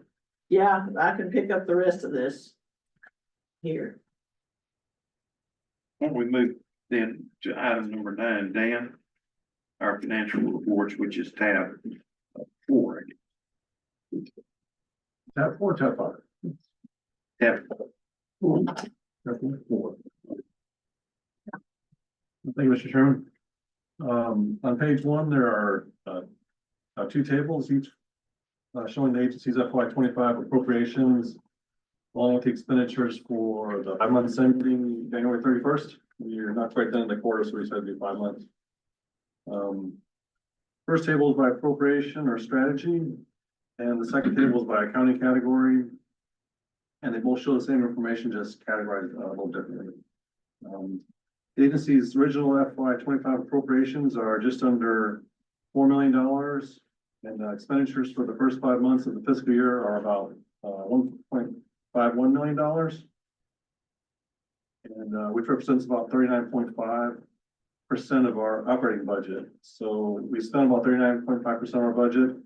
And 5 months is around 42% of the year. So we've gone through 42% of the year. We spent 39.5% of our budget. So, we're a couple points below 100% spending for the first 5 months. So I think we're on track, spending wise. So I think we're a little bit under budget. Actually, 2% below budget. Yeah. You know, about right? That's about right. Anyone have any questions so far? Okay, well, page 2 has revenues collected for the first 5 months of the fiscal year. FY25 exam licensing and registration revenues were around 1.73 million compared to 1.61 million for the same time last year. And that's an increase of around 124,000 or 8%. So we're a little bit ahead of the game compared to last year on revenues as well. Does anyone have any questions? You know, it's not really a question, but a statement. At some point, pretty quick, in the next 2 or 3 weeks, we need to do an analysis. We've asked for an additional, basically 2 million in the first year and 1 million in the second. We need to do a project. I guess, I don't know exactly how this is gonna work, but we need to take the 675,000 out of that, if that's not gonna be included in our budget. We're required to raise enough revenue to cover our expenses. So you need to take a look based upon historical data, project forward, are we gonna have sufficient revenue to cover our expenses, including these new, this new appropriation we've asked for? Sooner or later, someone at the legislature is gonna ask us that, and we need to be prepared to answer it. So. And we've been looking at that and we've looked at it 2 or 3 times and we're gonna have to look at it again. Of course, yeah. Taking the 675,000, we'll take that out. I think that's the way it would work. Absolutely it is. Because it's not actually I don't know where that money's gonna come from, is what I'm saying. Well, somebody's got a purse that has it in it and they get it out of it. But you know what, it might warrant a question to LBB to clarify that, to make sure we do not include that when we do our projections of our revenue, because we've always put in way more than what we get out. And, most of the time, yeah, and it Last year has we did. dropped down because we have had some changes in fees and we're not collecting the fees from all the exam now too. That's one of the differences. it is, but we're also growing our agency, and exams were 15% of our total revenue. Mhm. So even if we lost that 15%, our growth has covered the expenses, or we haven't had to adjust fees so far. But we need to be prepared to do an analysis going forward based upon our growth. Are we still gonna be sufficient in revenue to cover our expenses with this new appropriation request? So Dan, in the not too distant future, I'd get to work on that to be prepared, because sooner or later, maybe even at the House hearing, we might get asked that question. So And sooner or later, we may have to look at fees. We don't want to, maybe not. but we may have. to You know, look at we them. may not though, Lisa, and I hope that we don't. If we're looking at 2,000 or 3,000 additional plumbers coming in and licensing, 85% of our fee comes off the licensing fee, and if these high school and trade schools start producing an additional 2,000 or 3,000, we may not have to. We always will do whatever we have to do. Obviously, our preference is to keep it like it is. And we're still lower than a lot of states. We ran some more research on that. And if you look at it, we haven't adjusted our fees since 2014 is the last Yeah, we fee have. increase we had. Yeah, we lowered them since. We've lowered them $100 in 19, that's right. I think $75 is It's a bargain. way cheap for a master license. I do You too. know, that's definitely a place we could look at increasing revenue. If we have to. Yeah. If we have to. And we remain cheaper and we've done research and we've been asked to do research on staying at a lower cost than some of these other states. I mean, there's some states, it's $500 every year just to renew. If I recall, when we did away with our, endorsements that we used to charge for, that was Yeah. $1 million. Yeah. Well, when we lowered the master license by $100 in 2000, Does $1 million. that was 1 million bucks off our revenue. And that's why you see this revenue figure kind of Right. remaining flat or going down, is we reduce fees. And that's a good thing. I mean, I think we need to continue to do that. But at the same token, we're required by statute to cover our expenses. We need to be able to demonstrate that we can do that. And you know, sir, and Dan's calculations don't include this, but I'm gonna be buying it into the next quarter. I may end up with it in this quarter. I'm about to restock material. And that's over $50,000. I mean, it comes in and it goes out pretty quick. Dan, anything else? No, that concludes my report. Any questions, board members, on our financials or the way we're trending? I think bottom line, we're looking pretty good, 2% below budget and above on our revenue. That's always a good thing in my book, so. We've been going about, do you guys want to take a 5-minute break or you want to push through the next, Push through. okay, if there was anybody. So I guess let's go to enforcement. Lisa, are you gonna do that? Yeah, I'll do the enforcement tabs. You've got 2 tabs in there. You've got, you've got 3, 5, 6, and 7. The first one is the summary of the complaint cases reviewed. And there were 73 complaint cases reviewed with, 89 different penalties imposed. So the enforcement department continues to be really busy. We're working on getting them some more help. Number one problem still seems to be, contracting without a license, but the other, well, I say number one problem is, as far as those that are licensed, is contracting without a proper license. And some of those can be expired masters, no license, journeyman, no license, that sort of thing. The other thing that we've had an increase in is the false info, and you know where the false info came from? Fingerprints. So, they've been pretty busy over there. Those are kind of a quick turnaround. They're also broken out into what different types were issued at the very bottom. The next page has the number of cases or number of, individuals with past criminal convictions that were reviewed. There were 77 that were reviewed and 42 were approved. And then you've got the breakdown there. There's also a number of the renewal applicants, 22 renewal applicants had something new. They don't all get included on here. If they have some little something like a misdemeanor that comes through, comes up on their fingerprints later on. But these are people that, had a significant item. But we got through, that's quite a bit of them to, review and approve. There's also a number of cease and desist contained in those, in your book. And that cease and desist, remember, that goes out before anything else can go out. We may get a complaint and see something that's pretty serious. That's an easily provable violation. Sometimes it goes out in addition to a warning that says, stop what you're doing. And we also maintain that as history for if we have to come back to you again, we're gonna say, we told you so. So I expect you, if all goes as planned, eventually we get our other field investigator that I said about doing cyber complaints and that sort of thing, you'll see more cease and desist, because that'll be the very first thing that we have to do to reach out to somebody. So there's a whole lot of those. You also have the board order.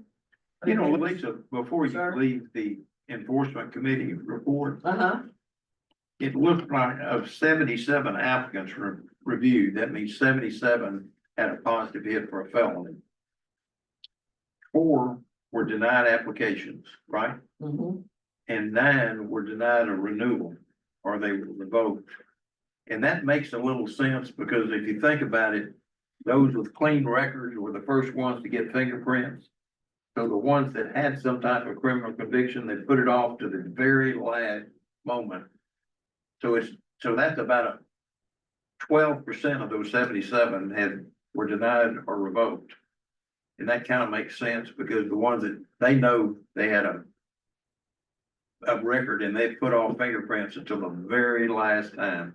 So it's not surprising to see that number jump up a little bit at this point. And if Would you go agree? back and look at that number of the false infos, that ties back to it too. Yeah. Because that's the result of the denial is not every time, but one of the results of the denial is that we've determined that they had something they forgot to tell us about. Mhm. So it's been a, But if It's a you go busy back and time. look at this report a year ago, when we first started really pushing fingerprints, the denials of the revocations were like less than 1%.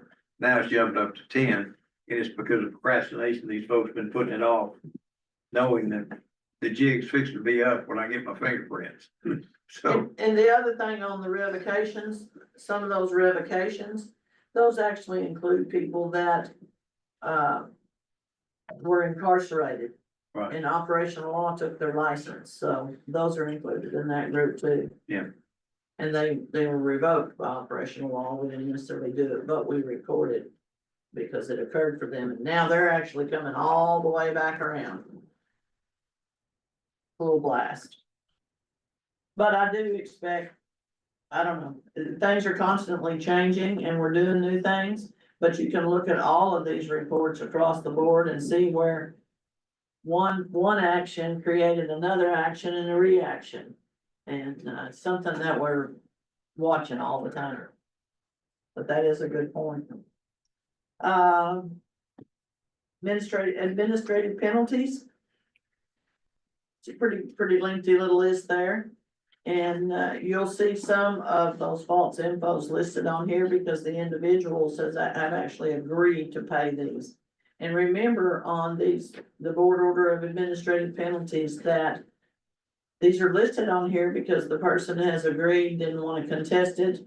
They've paid it, they listed the pay date on it, and it's over and it's done with. However, in the very back, you'll see a previous violator list. And that previous violator list has the individuals that you'll see on the order that have an asterisk beside them. If they have an asterisk, then they're gonna be on this secondary list. It's 2 pages that says previous violator. And typically what occurs is if they have a violation of a similar nature again, they're gonna have an increase in their penalty in most cases. And so you've got 1, 2, 3, couple of familiar names on there. And I know we've got some suspensions coming up that aren't on this list that are coming by next quarter. And if you wanna read through there, if you've got any questions or whatever, by all means, I'll be happy to answer them or get the answer. questions on the agreed orders? Yep. Any board member have any question on any of those? The cease and desist orders do not require any board action. Our board orders, unless there is a objection or a question about those, do require board action for approval. And a part of that approval, if you will signify that the board chair is authorized to sign on behalf of the board these agreed orders. So motion would be in order to approve these unless you have questions. Is this a default? Go ahead, Go ahead. no, please, We're not there yet. okay. This is Just strictly the agreed orders. Yeah. And I wanted to add one thing about the additional penalties. In a situation that we've been seeing more frequently. On the very last page of the administrative penalty order, you'll see too that there's an asterisk by an individual that says failure to permanently display master license. And that individual's a journeyman, not a master. And what has occurred, and we've seen it occur multiple times, is they're subcontracting.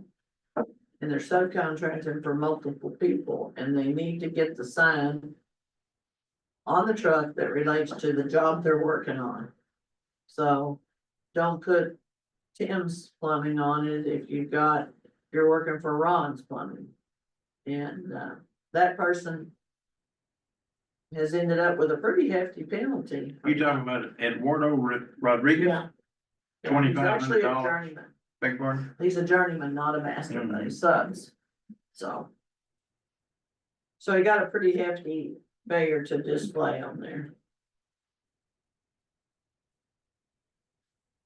And that's all I wanted to add, I just, Any questions on the agreed orders, or if not, is a motion would be in order for somebody to make? So moved. Second.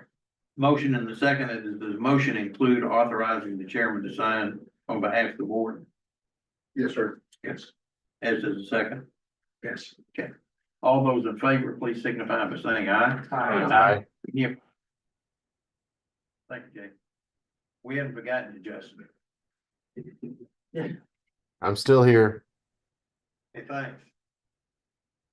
Okay, default orders.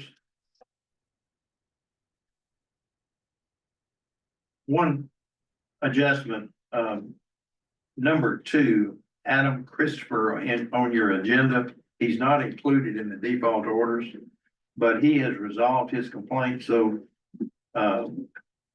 if you have no questions, then make a motion on item number E, the default orders, to approve these defaults and authorize the board chairman to sign on behalf of the board. It will be excluding, Christopher Adams, number 2. He's showing up on my paper one. I don't know if he's on your He's not on. electronic or not. Maybe he's already been taken off electronic. He's not there.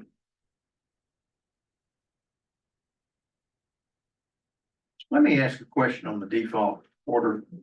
When we send out notice of alleged violations to these folks, and we tell them that we're about to issue a default order against them, is that sent regular mail or registered mail? We send it, I'm gonna have to check, but we send both ways. yeah, and we email. So they're notified by email, registered mail, and regular mail, is that correct? Once they go to the default, they are, whenever they've gotten the first penalty, they don't get registered mail. They just get regular mail. Right. But before you issue a default order against them, you do send out registered mail. And if you do not get a return receipt, you still enter a default? If we've reached out in multiple ways, we have been. I'm not saying there's anything wrong, I'm just asking. And we also looked at, and Lynn can speak to this, I don't know, and Lynn, if you'll look at this, is there a legal requirement that we send it registered mail? I believe there is, and we do send it registered mail. And it's required by law? Certified mail. That's my, yes. I guess the next question is, how do you deal with a person that you send it out regular mail, you send it out registered mail, but they don't sign the receipt for it? You can go onto the USPS website and you can see delivery on the, So as long as it's delivered, even if they don't accept it, the USPS website, either we'll get green cards back or we can go on the website to see if delivery has been made. So if they refuse delivery, we have still demonstrated that we have made the attempts.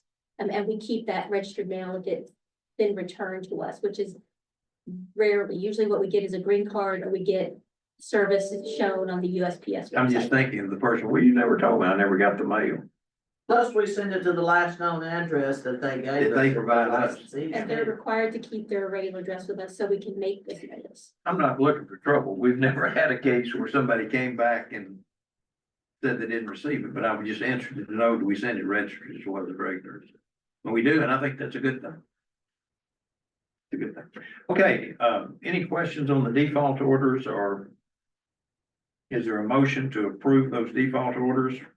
Also authorizing the chairman to sign the orders on behalf of the board. So motion, Mr. Rice, second. Second. Mr. Gutierrez, all in favor, please say aye. Aye. Any opposed?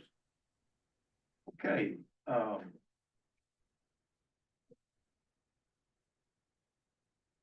yeah, I guess we've got a couple of contested cases. Lynn, are you gonna I make the am. presentation on those? Yeah, you know what, before you do, let's take a 5-minute break again. We will come back and we'll take up these contested cases. You're still up at 12:30. I got you. Yeah. And then last on our agenda will be public.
Lynn, you're gonna make that presentation, or any of the respondents or parties in attendance, either online or in person, to your knowledge? I haven't heard from them. Mr. Crumley is online. He's online? Okay, all right, well, we'll get to him. Okay, are we ready? Sure. And Mr. King. Oh, great. Oh, well, okay. All right, so Mr. King and Mr. Crumley are online. So I will start with the presentation. We'll hear from them and then we'll move into whatever y'all need to do.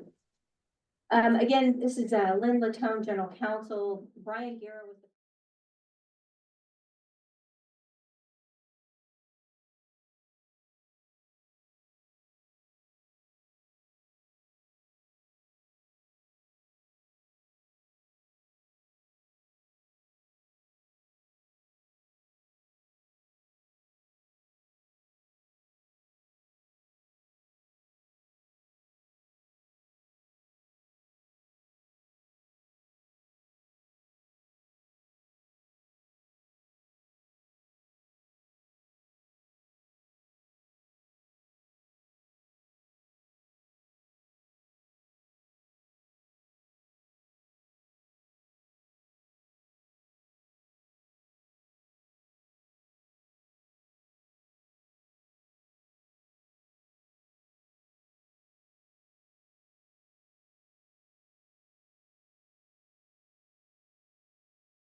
administrative hearings in the matter of the Texas State Board of Plumbing Examiners versus Danny Ray King.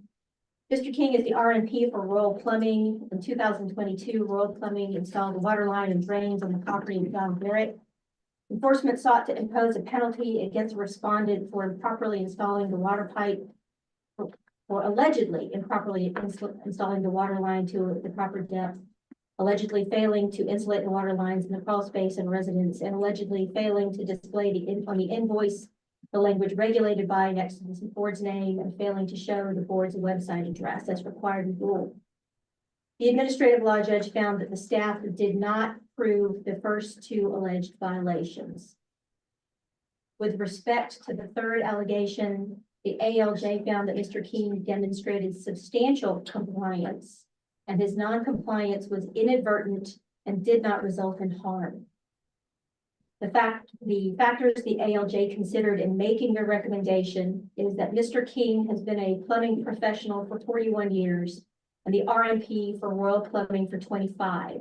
He has never had a complaint filed in that time and has no disciplinary history.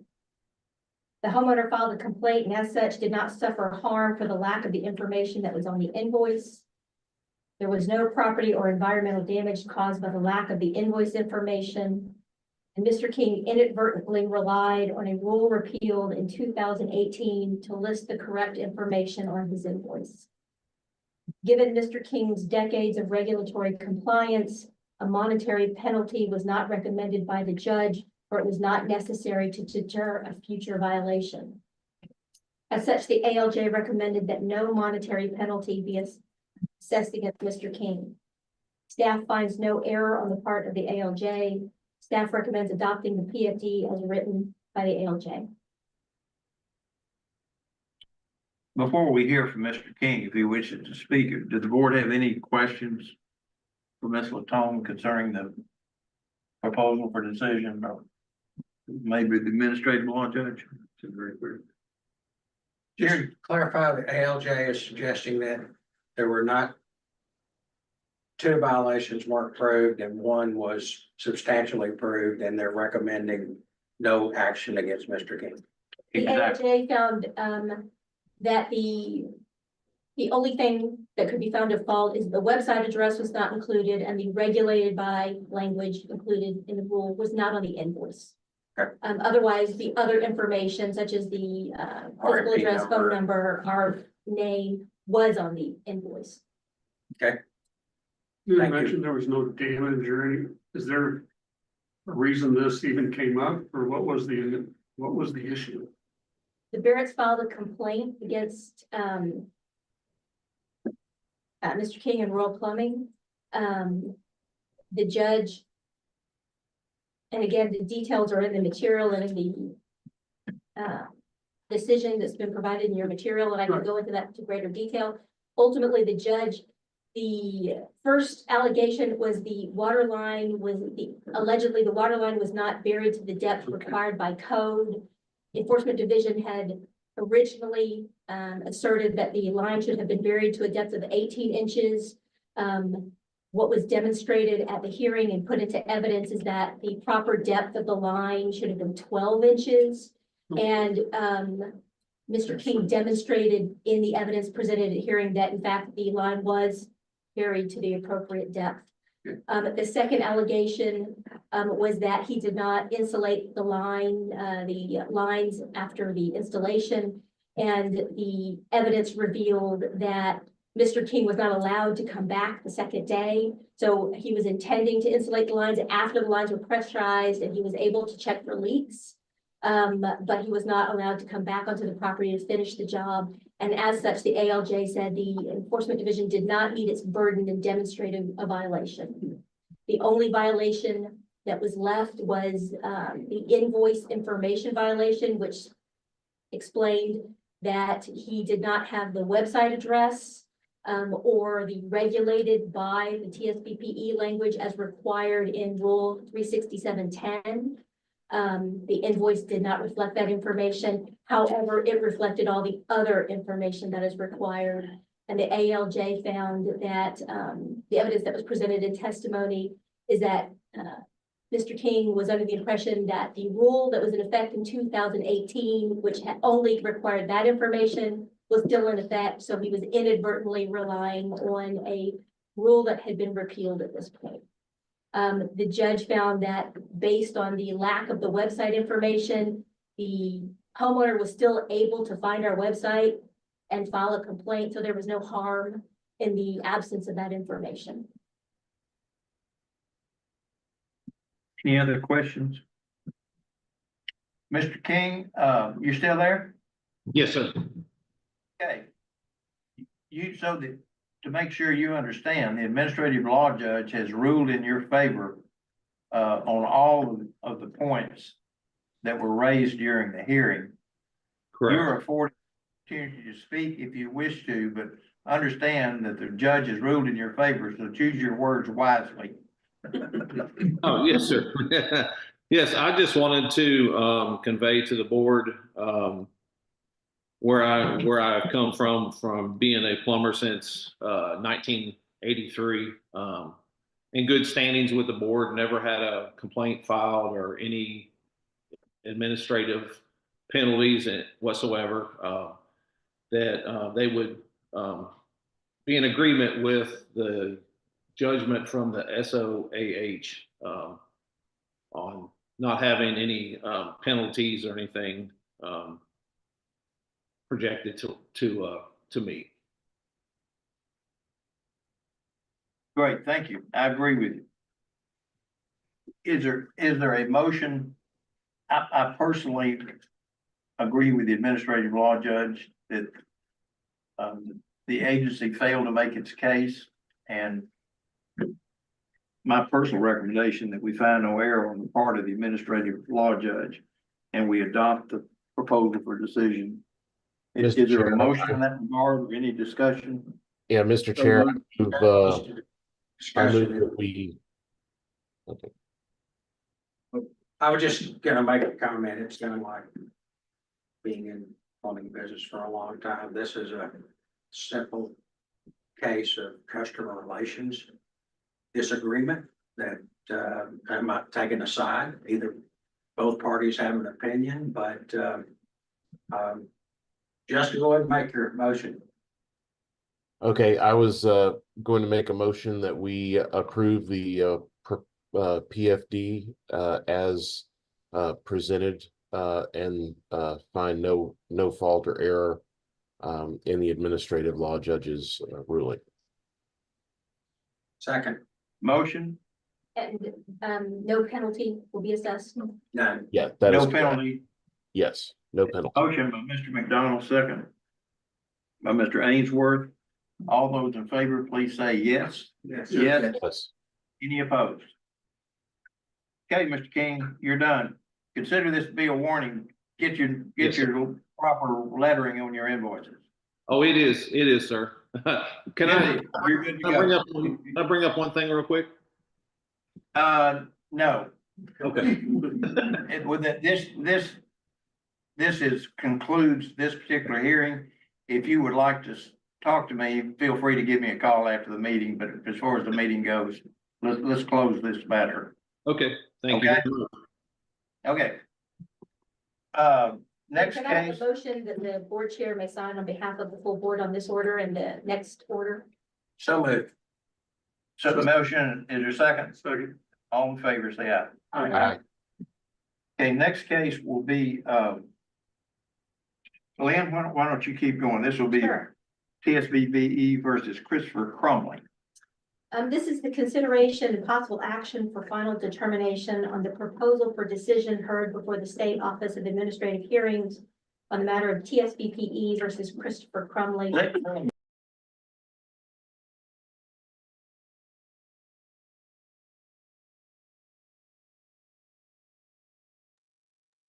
Mr. Chairman. Okay, there you are. Mr. Crumley, can you hear us?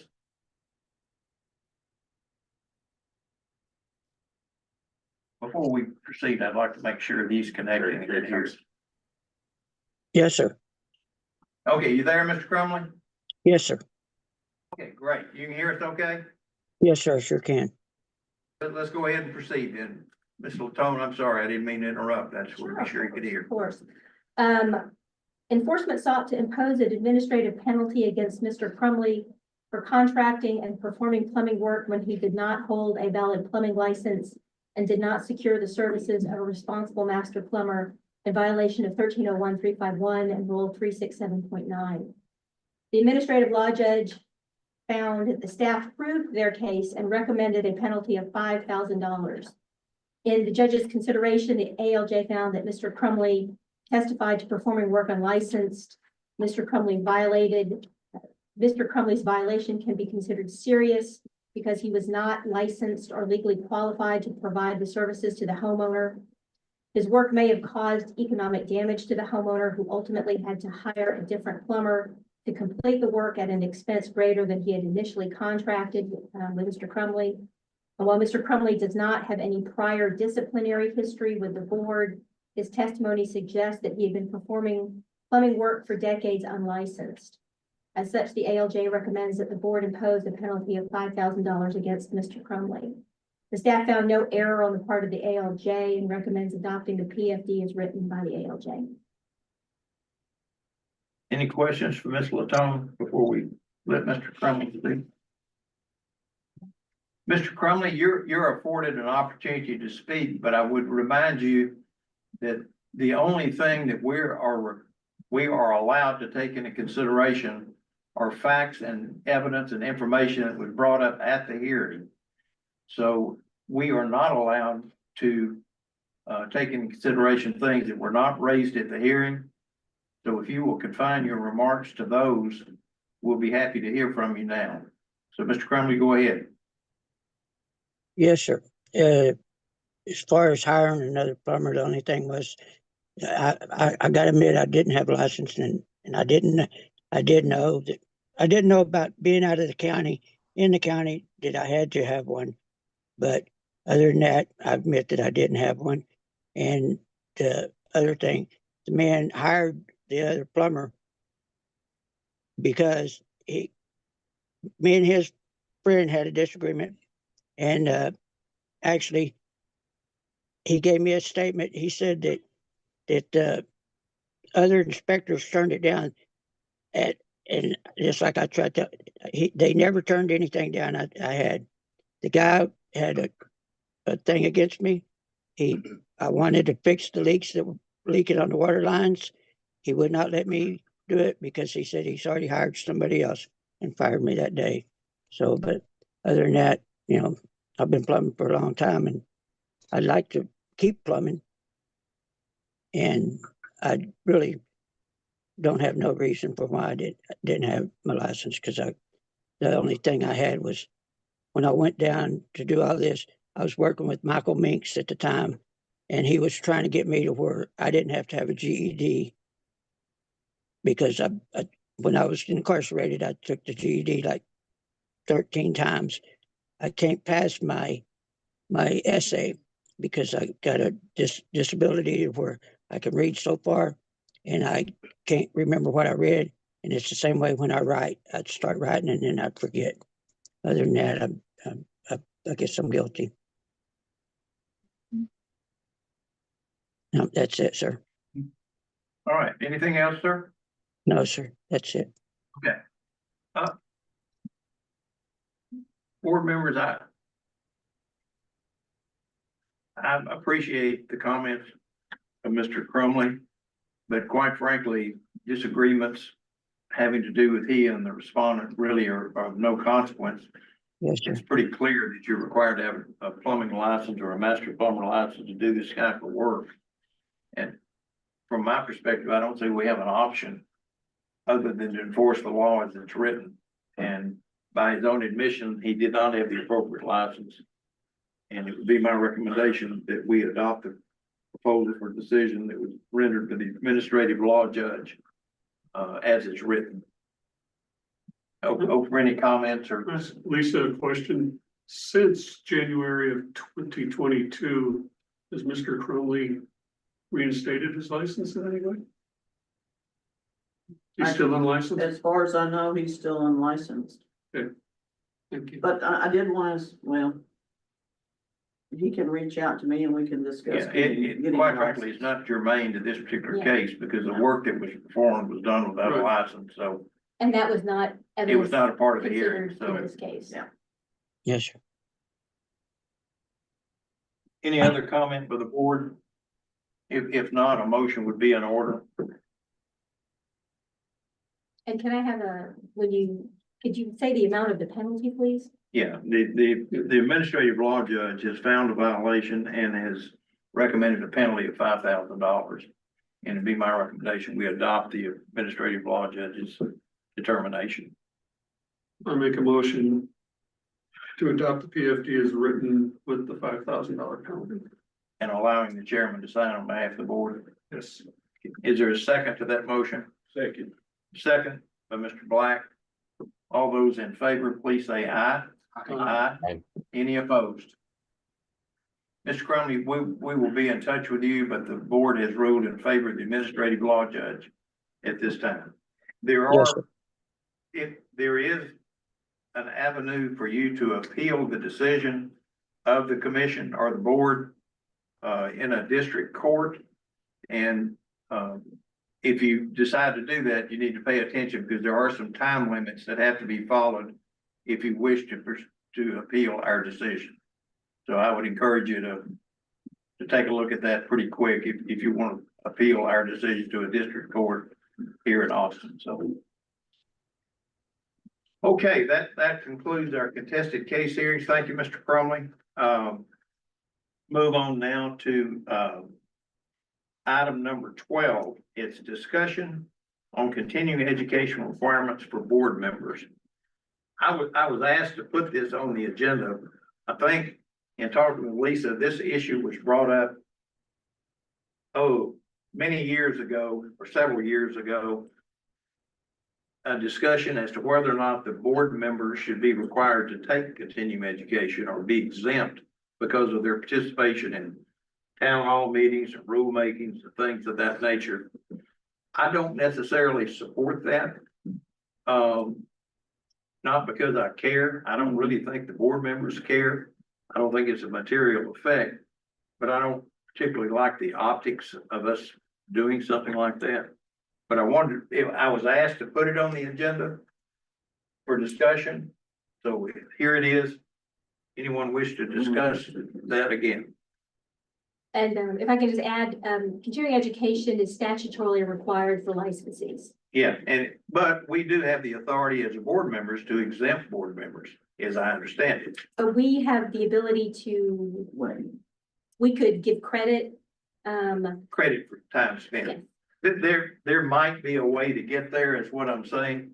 I'm not sure it's a good idea, if nothing other than the optics of it. I don't see the benefit of it. Anyone, we're here just to discuss it. We're not gonna vote on it today. But I'm interested to see what the board members feel about it, or should we just table it forever? Or I was asked to put it on the agenda, so here it is on the agenda, so. How many board members do not even have a license? All but 4. We've got 3 plumbers and an inspector that have a license that are on the board out of 9. So 5 of us, it doesn't affect it at all, so it's just those 4. Like I said, I don't think it's I don't think it's a good idea, not because they work hard and they get paid nothing. So I mean, I'm not against it, but I just think from an optics standpoint, it probably doesn't have a good optic to it, is my only thought. And I'm not being critical, obviously, of the plumbers or the inspector. I just don't know that it's a good idea. I think it was asked to be put on there because it had been brought up last year. Right. And I'm okay either way. I just So completed. you don't have any strong feelings one way or the I other? just completed my comment last week and it is what it is, so. Okay. I'm okay either way. Okay, well, I'm not hearing any strong feelings for or against it, so. I did what I was supposed to do. I put it on the agenda. We talked about it. Let's move on, unless somebody else has got something else to say. Okay. Let's move on now to our public comment. I believe that we might have someone who is wishing to make a public comment. Is that right, Dawn? The person that had registered is no longer online. I'm sorry? She's no longer online. Okay. She, And I would ask public, is there anyone wishing to make a public comment that is not yet registered? Mr. Mata? Thank you, Mr. Chairman. Yes, sir. Board members, just want to thank y'all for all the hard work y'all have done, and Lisa and staff also. And want to extend, I know y'all talked about your legislative, being part of the Texas Plumbing the stakeholders group. We worked a lot with the legislature, so I would definitely convey what y'all brought up today to our stakeholders. And they're all over the Capitol right now as we speak, so we'll definitely try to see what we can do on that. Also, I'd like to extend an invitation to the board at one of our Admiral chapter meetings here in Houston at the Cadillac Bar, and we have 3 upcoming for the remainder of the year. We try to do it quarterly, so if any of y'all are interested, feel free. I'd like to reach out to whoever is in the area, come down and maybe visit with our group. Appreciate it. Cadillac Bar, that sound like winter to me. Yeah, it's during the evening. It's in the evening, 5:30, 7:30. So, thank you. Thank you, Mr. Mata. Anyone else? Anyone online that's still wishing to comment? no, sir. Okay. All right, next board meeting, I guess would be next. I don't even have it on here, but I would suspect we will have it either toward the end of the session, maybe this is maybe May, or maybe even right after the session is over with, depending, if something comes up during the session that seems like it's really material to our agency, or a bill is filed that I think maybe we should discuss as a board. We might have one before the session is out. But if not, it'll either be toward the end of the session or right after the session is over with. As always, if there are any items that you would like to have on the agenda or consider to be put on the agenda, if you'll let Lynn know or Lisa, that would be the appropriate way to go. Anything from anyone? We missed it 10 minutes, Dave. Hey, that's the 10 minutes that you practice for your next round. That's right. Okay, does anyone else have anything else before we close the meeting? Well, I am kind of disappointed that we put Rodeo Boston on here, but not Rodeo Houston. I'm kind of disappointed. Duly noted. If there are no other comments, we'll call the meeting adjourned. Thank you. Good to see y'all. Bye.